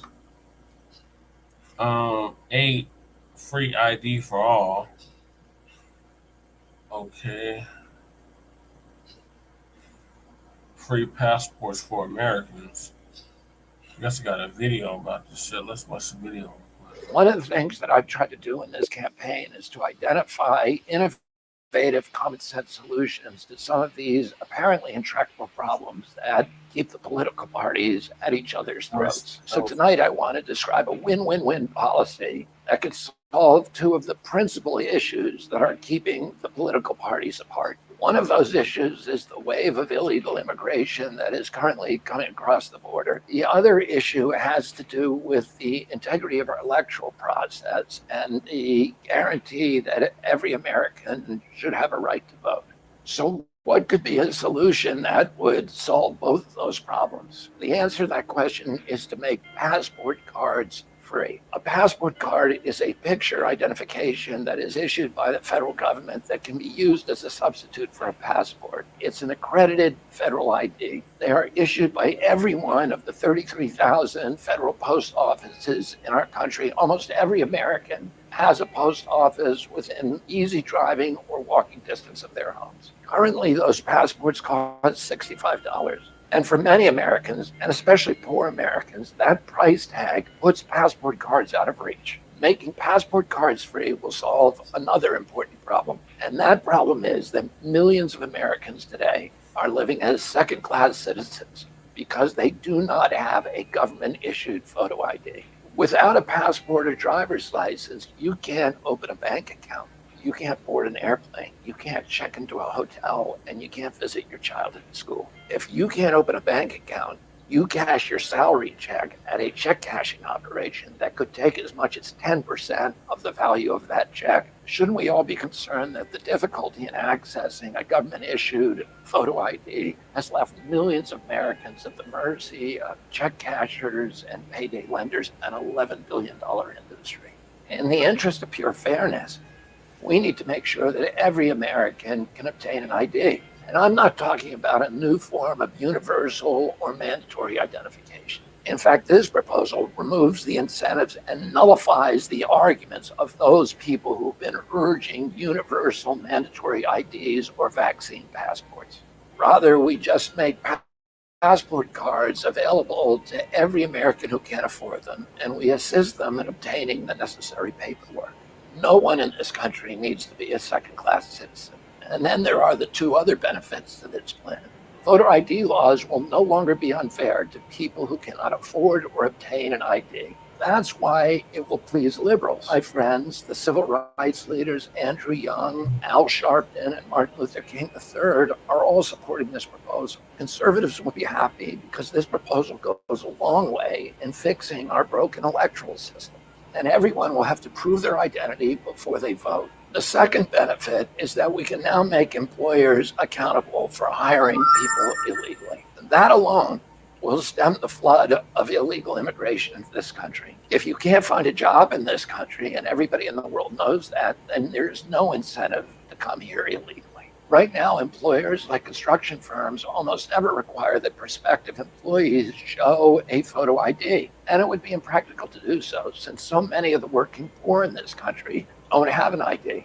The only ID that is customarily demanded by employers of new employees is a social security card, which has no picture, which is easy to fabricate, and which are often passed from person to person. By making it easy for employers to skirt the laws that forbid them from hiring illegal aliens, we are putting the firms that actually hire working Americans and union members in a tremendous disadvantage in the marketplace. Once we've sealed the border and made it impossible for illegal aliens to work in this country, we can then talk about a path to citizenship for people who are already here, and about opening the gates to make sure that there are workers able to visit this country. When this proposal was originally advanced by civil rights leaders on the 50th anniversary of the 1964 Civil Rights Act, it was embraced by people of both political parties, including President Clinton, President Carter, and President Bush. Many of those civil rights leaders have persistently petitioned President Biden to take this common sense step and the immigration problem, and to ensure that every American can vote, and to reassure Americans on both sides of the political spectrum that the voting system in our country has integrity and cannot be cheated. In fact, today, on the 60th anniversary of the March on Washington and Martin Luther King's I Have a Dream speech, leading civil rights leaders, including Andrew Young, Al Sharpton, Martin Luther King III, and many others, again renewed that request to President Biden.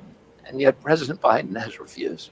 When I'm president of the United States, during my first week in office, I will issue an executive order to every postmaster in this country to begin issuing free passport cards to every American who can't afford one. As I said at the outset, this is a common sense proposal. The only real argument about it is that it will deplete a revenue stream that is currently going to the U.S. Post Office and the federal government. Over decades, that could end up being a couple of $1 billion. But right now, we're putting $150 billion into making sure that Ukraine can have democracy. We ought to be able to put $1 billion or so into protecting our democracy at home.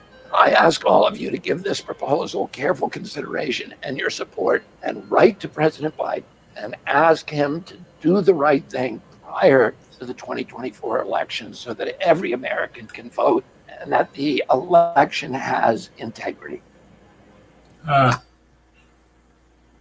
you can keep on dreaming on that. So yeah, that's Kennedy's website. Ain't nothing to hear here about reparations, but the New York Post claims that he supports reparations. You go to his website, and there's nothing specifically for Black people on it. And then when Black people are mentioned, it's nothing burger, police reform, nothing burger. All 70s are nothing burgers. I guess anything we're gonna check out his website or something, I guess. I don't know. But I didn't see nothing in there about reparations. I hear nothing in there about nothing specifically for Black people. And I clipped it, I played, there was nothing in there about reparations. There's nothing specifically about Black people, any mention of Black people in that. So he ain't got on his website like So that's very telling. So maybe he'll be updating in the next couple of days or so.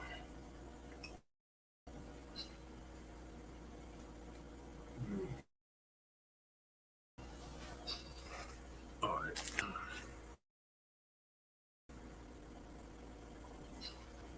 You can put a phone stuff on there. Okay. Thank y'all for staying up late with us.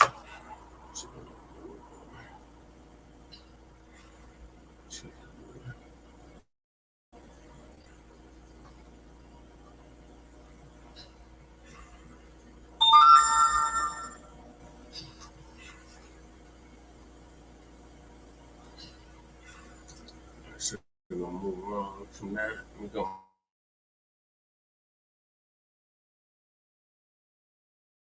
building a new home for 93-year-old great grandmother, great grandmother, Josephine Baker, which we brought up on a previous broadcast about a week or 2 ago.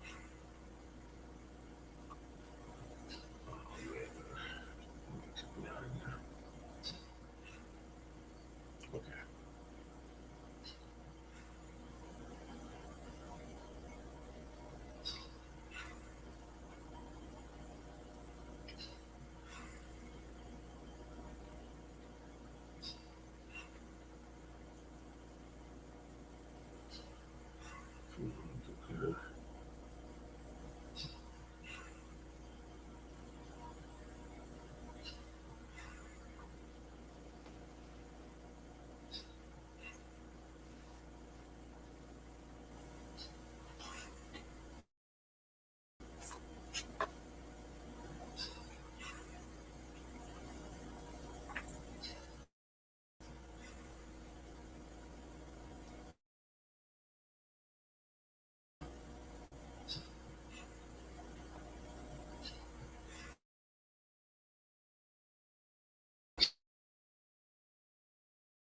It's coming up.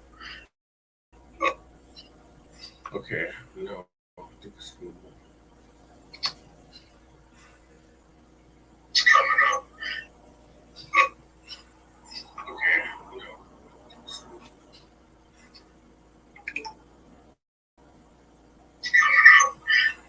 All right. Shout out to Lisa Cabrera.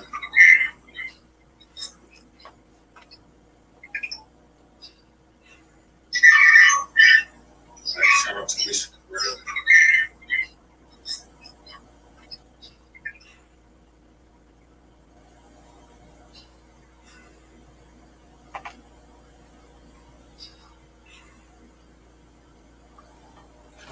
Oh no, I can't hear anything.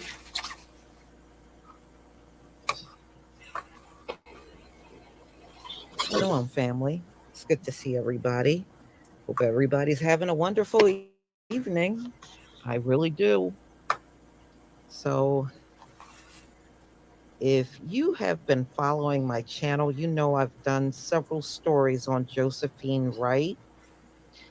And Tyler Perry actually came on the scene a few months back.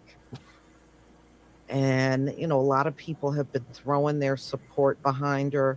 A few weeks ago, I heard that her GoFundMe hit $350,000, which is good, but they're still trying to run her off of her property down in South Carolina, a property that's been in the family since the Civil War. So something really beautiful happened. Tyler Perry has stepped up, and he is building a brand new home for Josephine Wright and her family, her children and grandchildren. So, I would imagine it's going to be a pretty large home that he is having built, constructed on the land, and replacing the home that she has there. And yes, I mean, I'm not always in agreements with Tyler Perry, but this is very beautiful what he is doing. So let's get into this story. It's good that something is positive happening for this woman. You know, she's been battling these developers that are trying to steal her land. Yeah. She has been battling these people now for, wow, probably about a good year now. And you know how it is, racist developer, black property owner. Usually they always do this to elderly people because really their goal is to make sure there is no generational wealth that she can pass down to other family members. This is the oldest trick in the book that they have been doing in this country forever. That was the whole purpose of eminent domain. Eminent domain is just really, it's for us. Anytime they need to steal property, eminent domain. So, all right. So let's get into this story. Tyler Perry building new home for 93-year-old woman as developers try to push her out. So we know Tyler Perry is a billionaire. So if anybody can do this for her, it's definitely him. Tyler Perry is following through on his offer to support a 93-year-old South Carolina woman who has been at risk of losing her historic home amid an ongoing legal battle. So, a source tells People that the billionaire filmmaker and actor is building Josephine Wright a new house on the same land where she currently lives, and that they expect to break ground in the coming weeks. Tyler wanted to be able to provide a house for her that was large enough for her entire family to be together, including her grandkids, sources tell People. So that's nice, you know? I mean, she can have herself there, her children, her grandchildren. So, and she got a lot of grandchildren. So, this house means it's a home, a place where I want to be at this age, right? The grandmother of 40 grandchildren. She got 50 great grandchildren, and she has 16 great grandchildren. Oh, that's beautiful. Daily Point Investment Group, they are the ones that have been trying to drive her off of her property, which has been developing the land behind Wright's house, filed a lawsuit alleging that parts of the home are on their property. And y'all, if you remember, they just wanted to offer this woman $30,000. And she got over 2 acres of land, and they know darn well it's worth more than $30,000. But see, this is another trick they do to our people. They devalue our land, our property, our home. And then, of course, if she would have gave in and took the $30,000, they would quadruple the price when they start building on it. I mean, they've been doing that forever too. Oldest trick in the book. The investment group alleged Wright was blocking their progress on a 29-acre, 147 unit plan. WSAV. This is what they previously reported. But Wright said she wasn't going to cave after they even offered to buy her land. I've pretty much been a fighter all my life, she told the outlet. Her battle reached the 54-year-old entertainer over the summer. In June, He shared with Wright's WSAV TV interview on his Instagram, and this is Tyler Perry. Miss Wright, please tell me where to show up and what you need to help you fight. He captioned the post. And a couple of celebrities have made contributions. And I remember, like, over the summer, Snoop Dogg gave $10,000 to support her. And it's been a couple of her friends, family, even strangers all across the country have been making contributions. So Wright's granddaughter, Sharice Grave, said in August that the town of Hilton Head is also on Wright's side, per ABC affiliate WSB TV.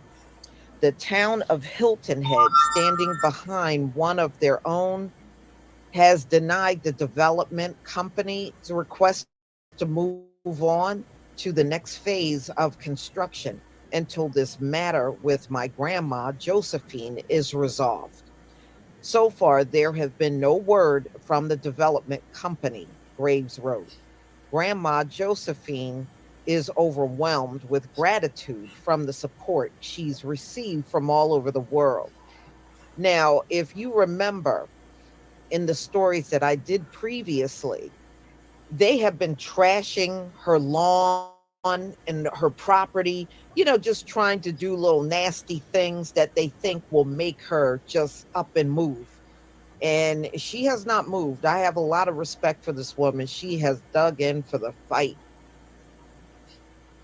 It's not the first time Perry has been known to lend a helping hand, even winning the Jean Hospult Humanitarian Award in 2021 Oscars for his ongoing efforts, which includes a focus on both humanitarian and social justice causes. A source tells People the drive behind Perry's action is simple. When Tyler sees an injustice, he always tries not just to correct it, but also to show there can be kindness behind every corner. Well, I tell you what Tyler Perry is doing in this instance is a beautiful thing. Yes, it is. You know, all they're going to do is construct on her property, and that's what they're doing. They're putting new homes in. And but y'all, this is unfortunately a sad story that has happened to many of our people in this country. Yeah. They have stolen millions and millions Billions. of land from our people, millions and millions of acres of land from our people. And this is the way they do. They always have these nasty, racist developers, and they can't find property to build on anywhere except for where Black people live. They can't, nope. Even if it's open land everywhere, they're not going to pick that open land. They're going to pick the property where someone like Josephine Wright lives. They've been doing this forever. Huh? And I know there was another elder brother. I think he was like 86 years old. They were doing the exact same thing to him. And that cropped up probably like around August. And it is just absolutely evil. But I'm glad Tyler is stepping in. I think that would be a relief for her. It'll be a much bigger home than what she's living in now. And he's paying for the whole thing, the construction, the house, everything. So there's no word on the developer since this announcement was made, because, they're still determined to steal this woman's property. This is what they do, y'all. This is what they do. Yeah. Yeah, Benjamin Taylor, they stole from both my mother and father's side. I got relatives on both my mother's side and my father's side that had land stolen from them. So I think many of us, if you're able to do your family tree, you will be shocked at what you will come up with. You'll probably come across those family members in your lineage that had their land taken. You know, on my father's side, one of my relatives that was farming on his land was stolen from him. And my mother had a relative on her side. He bought several acres of land back during Reconstruction, and his land was stolen. So I got relatives on both sides, y'all. And I'm sure many of you do too.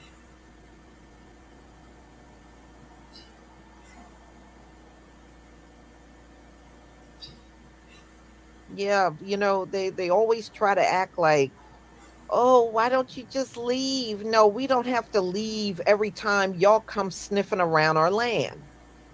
No. And I'm glad this woman is not just leaving. Now, I remember reading some of her neighbors just took the money and left. I guess they just felt like they couldn't fight, Mm. but she didn't. There is no way. Where is she going to go live with $30,000, y'all? Oh, yeah, it happens all over, Danielle. It happens all over. Now, where you see how inflated the housing market is. Where is she going to take some $30,000 and go somewhere and live? It's not even equivalent to the 2.5 acre property that she owns now. She could never take $30,000 and find that kind of land.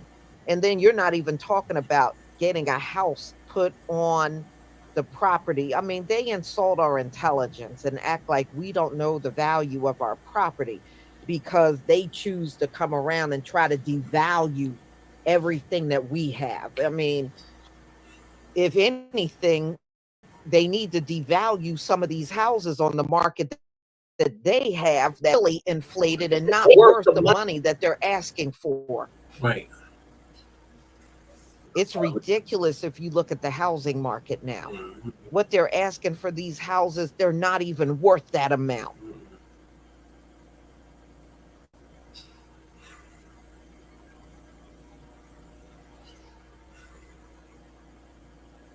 Yeah, I mean, what they're offering, it's an insult, but it also goes to show you how they take us for a fool. They think that we are so desperate and so broke, we'll just take any amount they throw at us.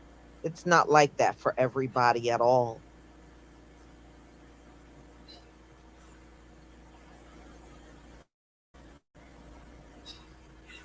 Exactly, Lori Stewart. You can't even get a trailer for that amount. You sure can't. Hmm. The land that was stolen from my mother and father's side was in Georgia. Land was in Georgia. Both sides of my family.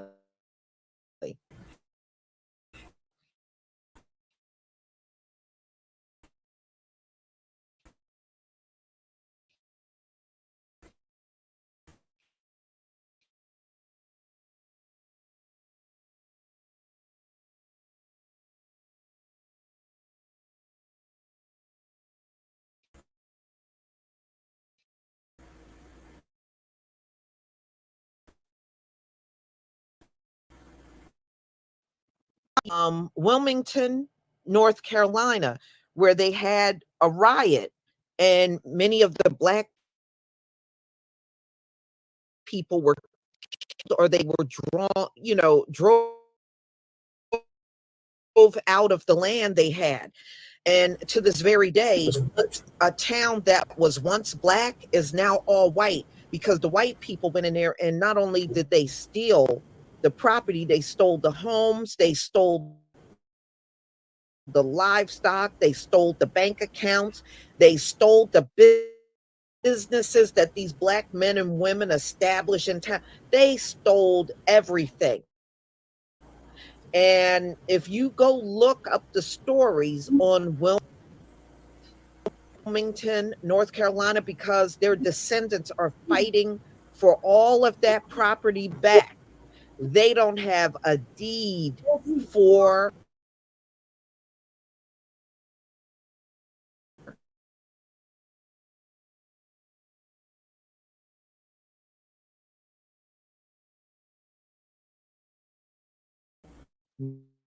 none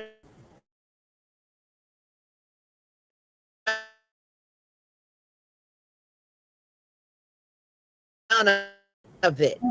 And all the property that the black men and women obtained during Reconstruction is all stolen. And these white folks on the land, they don't have no deed, but they have been passing the property down for generations with no deed. No deed. And when the lawsuit came about against Wilmington, North Carolina, the only thing the white folks that are sitting in the the land where black people once lived, they'll just say, well, I was shocked. My grandfather said this was our land. He got this land. Yeah, he got it, but stealing it. Right. Yeah, your grandfather and your great grandfather stole it and been passing it down ever since. But Wilmington, North Carolina is one of many places that were stolen from our people. If you look up the history of I-95, the whole thing runs along the East Coast.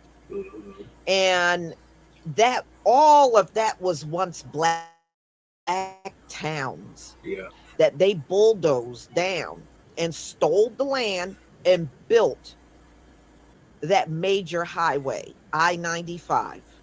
In fact, anytime you see a major highway, go look up what was once there.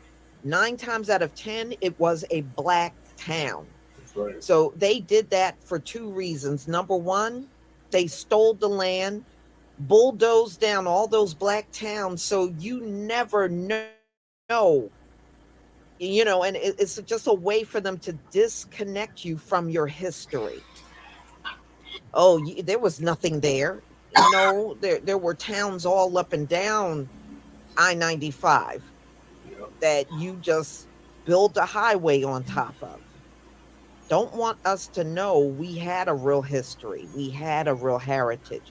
We had real property and land that was purchased by our forefathers, that they intended to pass down to the people. Don't ever let them look you in the face and tell you you don't deserve reparations. What's going on with Josephine Wright alone is good enough proof on why many of us that have had these experiences in our own family most certainly do deserve reparations. And don't let them tell you otherwise. They have no business being up in your face telling you what you don't deserve. They don't deserve anything on stolen land. That's right. Okay? If somebody don't deserve something, it's them.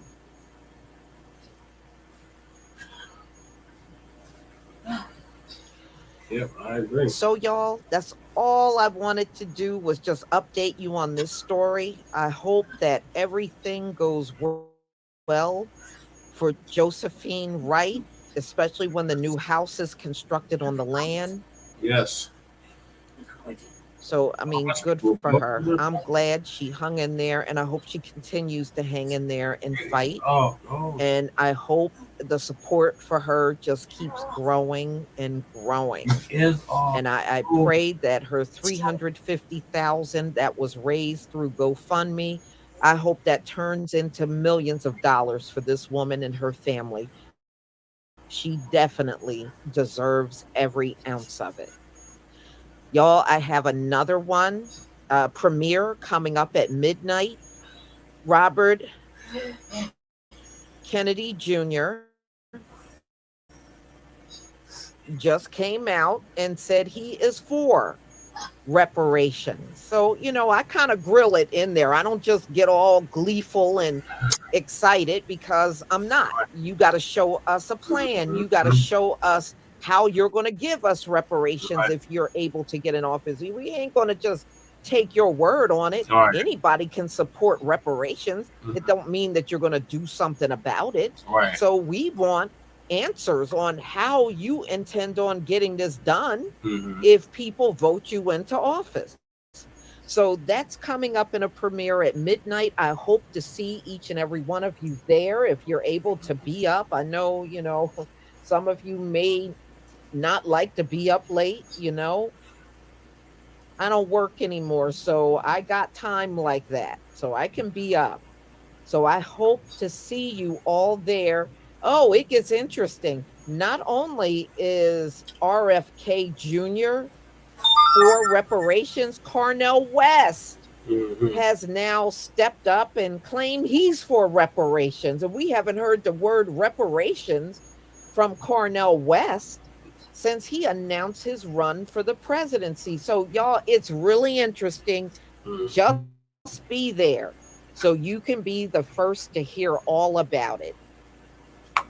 Shalom, family. Snap, I was going to pull that video up.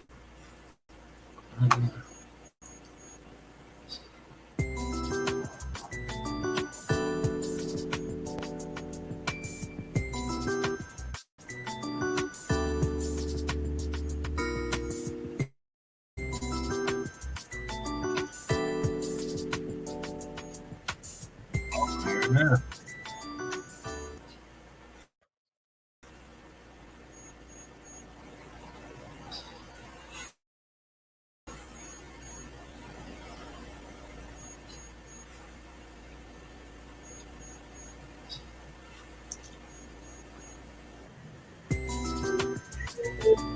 Yeah. Hi.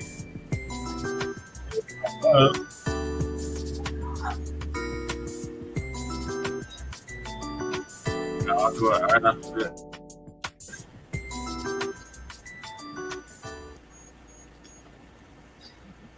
Ladies and gentlemen, many of you already know who this is. This is RFK Jr.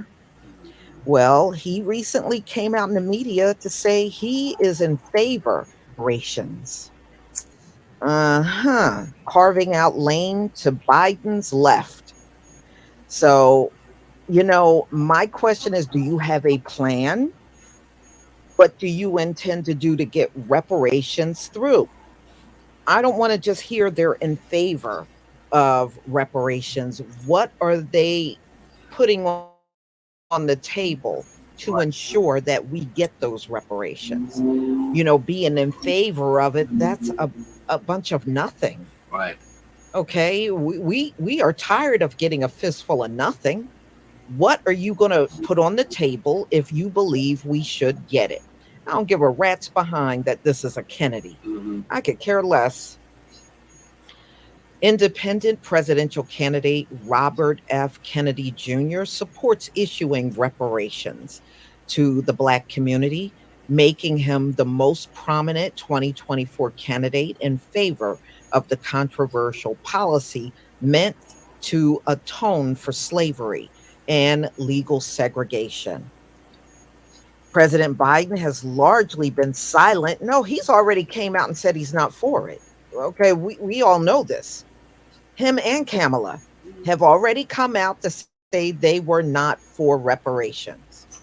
Now, the only thing Biden did come out and say he was for was the study. Who the hell cares about something? We don't want to hear nothing else about a study. If you didn't have to study money before you sent it to Ukraine and Israel, you didn't have to study nothing before you gave the Asian crime bill. You didn't have to study any prior group that got reparations before us. We don't want to hear nothing about your studies. You can miss us all. There's no more bread. So, for the most part, yeah. Kennedy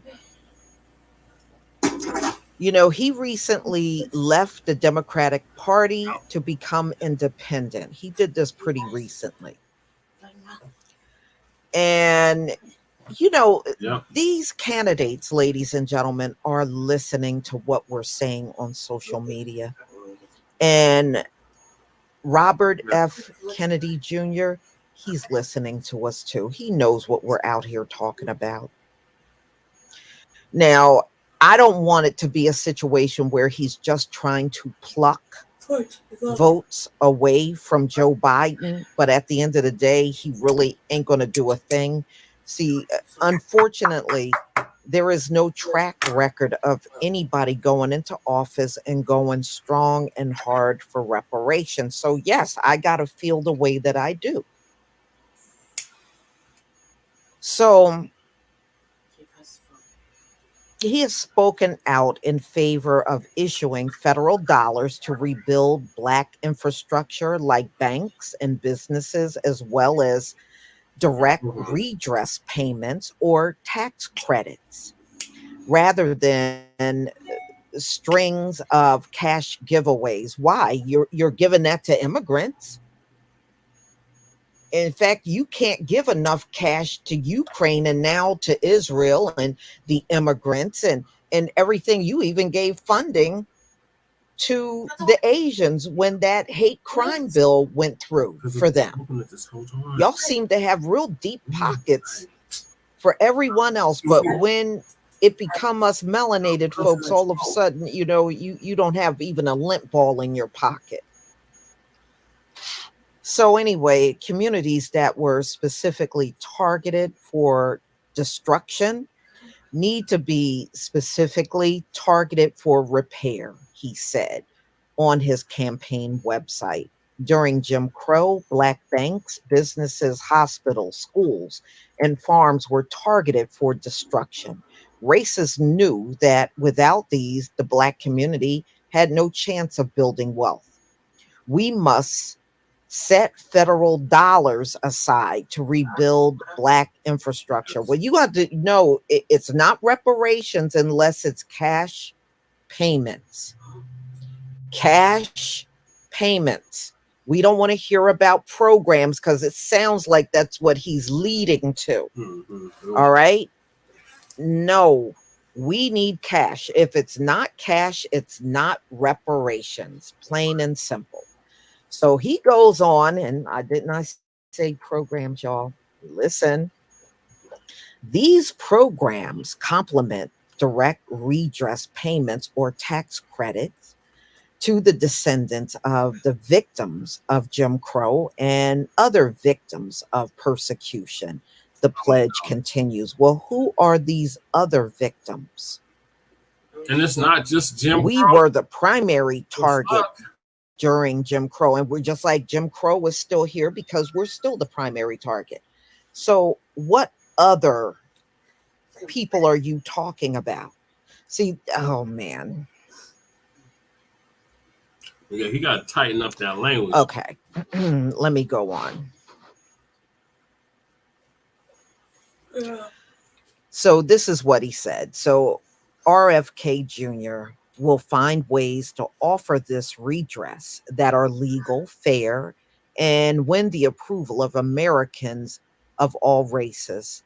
Kennedy has also said he supports establishing development projects like the Bedford-Stuyvesant Restoration Corporation, which his father helped found in 1967, along with then Mayor John Lindsay and then Senator Jacob Javits.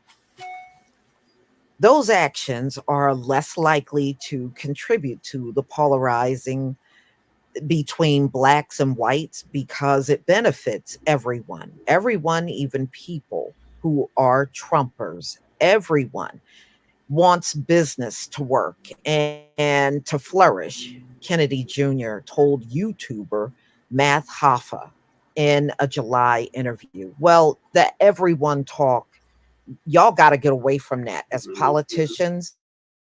We want to hear what you got specifically for the Black community. Right. See, I mean, look at how he started. Oh, yeah, Black people should get reparations. And oh, yeah. And mind And, you, you it's know, and nowhere on his people that website. were None of this victims is of on his Jim website. Crow, victims of No. persecution, and other victims of, well, what are other victims? Because it sounds like you're trying to tie in all these other people. Cornel's And then he gets to this everybody talk. See, now I'm not trusting it. I wasn't trusting it from the beginning, but I'm not trusting on it his now. website. The 69-year-old son of the late Attorney General and Senator from New York has courted traditional Republican and Democrat voters, not on his website. raising concerns the environmental lawyer and anti-jab activist may take votes away from both major party nominees next November. Biden has faced pressure from activist groups and Democrat members of Congress to issue an executive order on reparations amid congressional gridlock. The White House has maintained that the president supports a study into reparations, but has not specifically said whether he would sign a reparations bill. So that means he's not for it, y'all. How hard is it to say whether you would sign a reparations bill or not? Right. And the way I'm seeing this, it's a no. Yep. It's a no. And plus, we don't hear Joe Biden going before cameras talking about reparations. Nope. It's a no. Why don't you just say no? Right. Far left independent candidate Cornel West, who some Democrats are worried will steal votes away from Biden, also states he supports reparations. Well, he sure has not come out publicly enough to say it. Right. He has said everything else except for reparations parting from his lips. West's platform includes plans to issue a derivative to complete the reparations process and findings within 2 years so checks can be cut and sent to eligible recipients. No.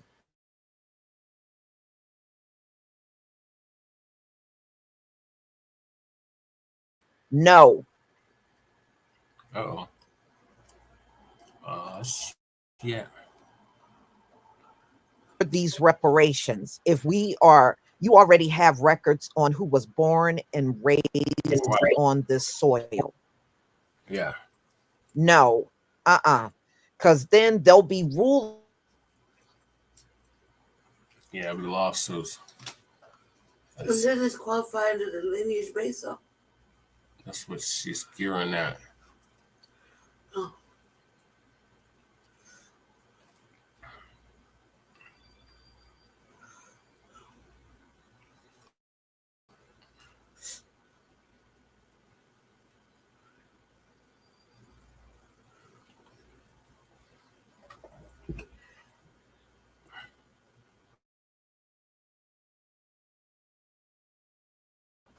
Yes. They're disqualified under the lineage based on. Okay, we're back. Sorry. Got disconnected.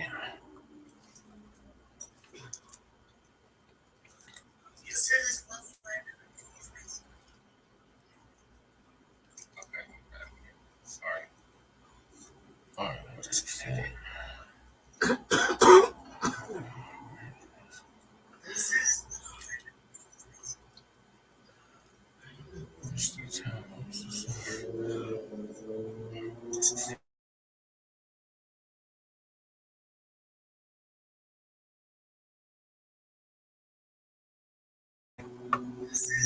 I'm trying to share the screen.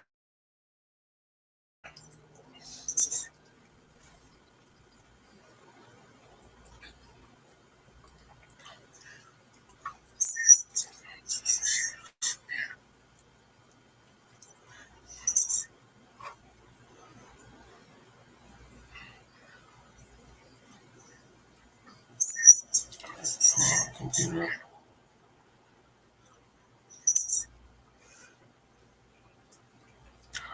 Damn, close out the wrong tab.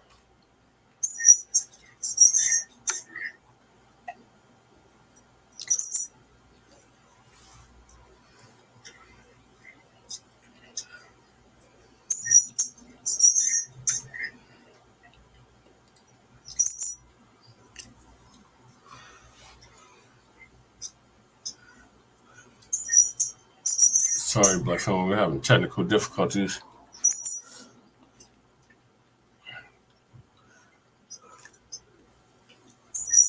Sorry, Black Phone, we're having technical difficulties.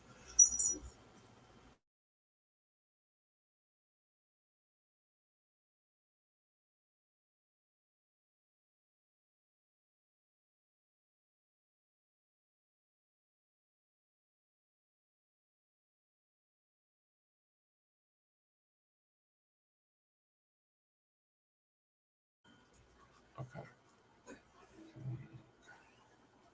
Oh man, did it close out?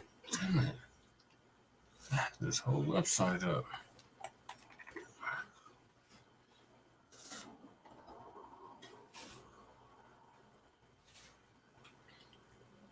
Okay, so just in case y'all were wondering, this is Cornel West's website. That's Cornel West 2024. It's on the platform. You got policy pillars for a movement rooted in truth, justice, and love. Okay, so we got economic justice here, nothing specifically for Black people. We got worker justice, nothing specifically for Black people. Environmental justice, nothing specifically for Black people. Health justice, nothing specifically for Black people. And finally, we get down to racial justice. And right here it says reparations to address the unpaid debt to Black U.S. residents. Directive to complete the reparations process and findings within 2 years so checks can be cut and sent to eligible recipients. And then a bunch of stuff about land back, commission, commissions for the police, address the mortality rate for Black pregnancies, end mass incarceration, and codify voting rights for all incarcerated people, push Congress to pass filibuster-proof budget, reconciliation for reparations, and land back provisions in line of the Civil Liberties Act of 1988. That was signed under Reagan, by the way. And codify Justice for Black Farmers Act for immediate execution. Let's see, look at this. Full use of federal forces to investigate and end the epidemic of missing and murdered Indigenous women. How about the missing and murdered Black women? Cornel, you gotta do better than this. But this is what his website says. But just in case y'all were wondering, he mentions reparations, but 3 times under racial justice. Don't say an amount. Don't say exactly how he's gonna do it. Nothing about lineage based. I mean, just say Black Americans, but I mean, it's still kind of vague. And then we've been hooping and hollering about an anti-hate crime bill, and he's gonna sit up here and talk about he want to investigate and end the epidemic of missing and Indigenous women, murdered Indigenous women. So yeah, it's not fully specifically for Black people, but he does at least have it on his website. So with that being said, I'm gonna close out. It's getting super late. It's already like 2 o'clock in the morning here in the Mile High Income City. So we appreciate everybody that tuned in this evening. Shout out to E Bizzle. Appreciate you for jumping on the panel. Shout out to our West Coast correspondent, Shabaka Sankori. Shabaka's Black Experience Enhanced, which you should call in every Tuesday evening at 7 p.m. Mountain Standard Time. And the call-in number is right there, 516-418-5996. And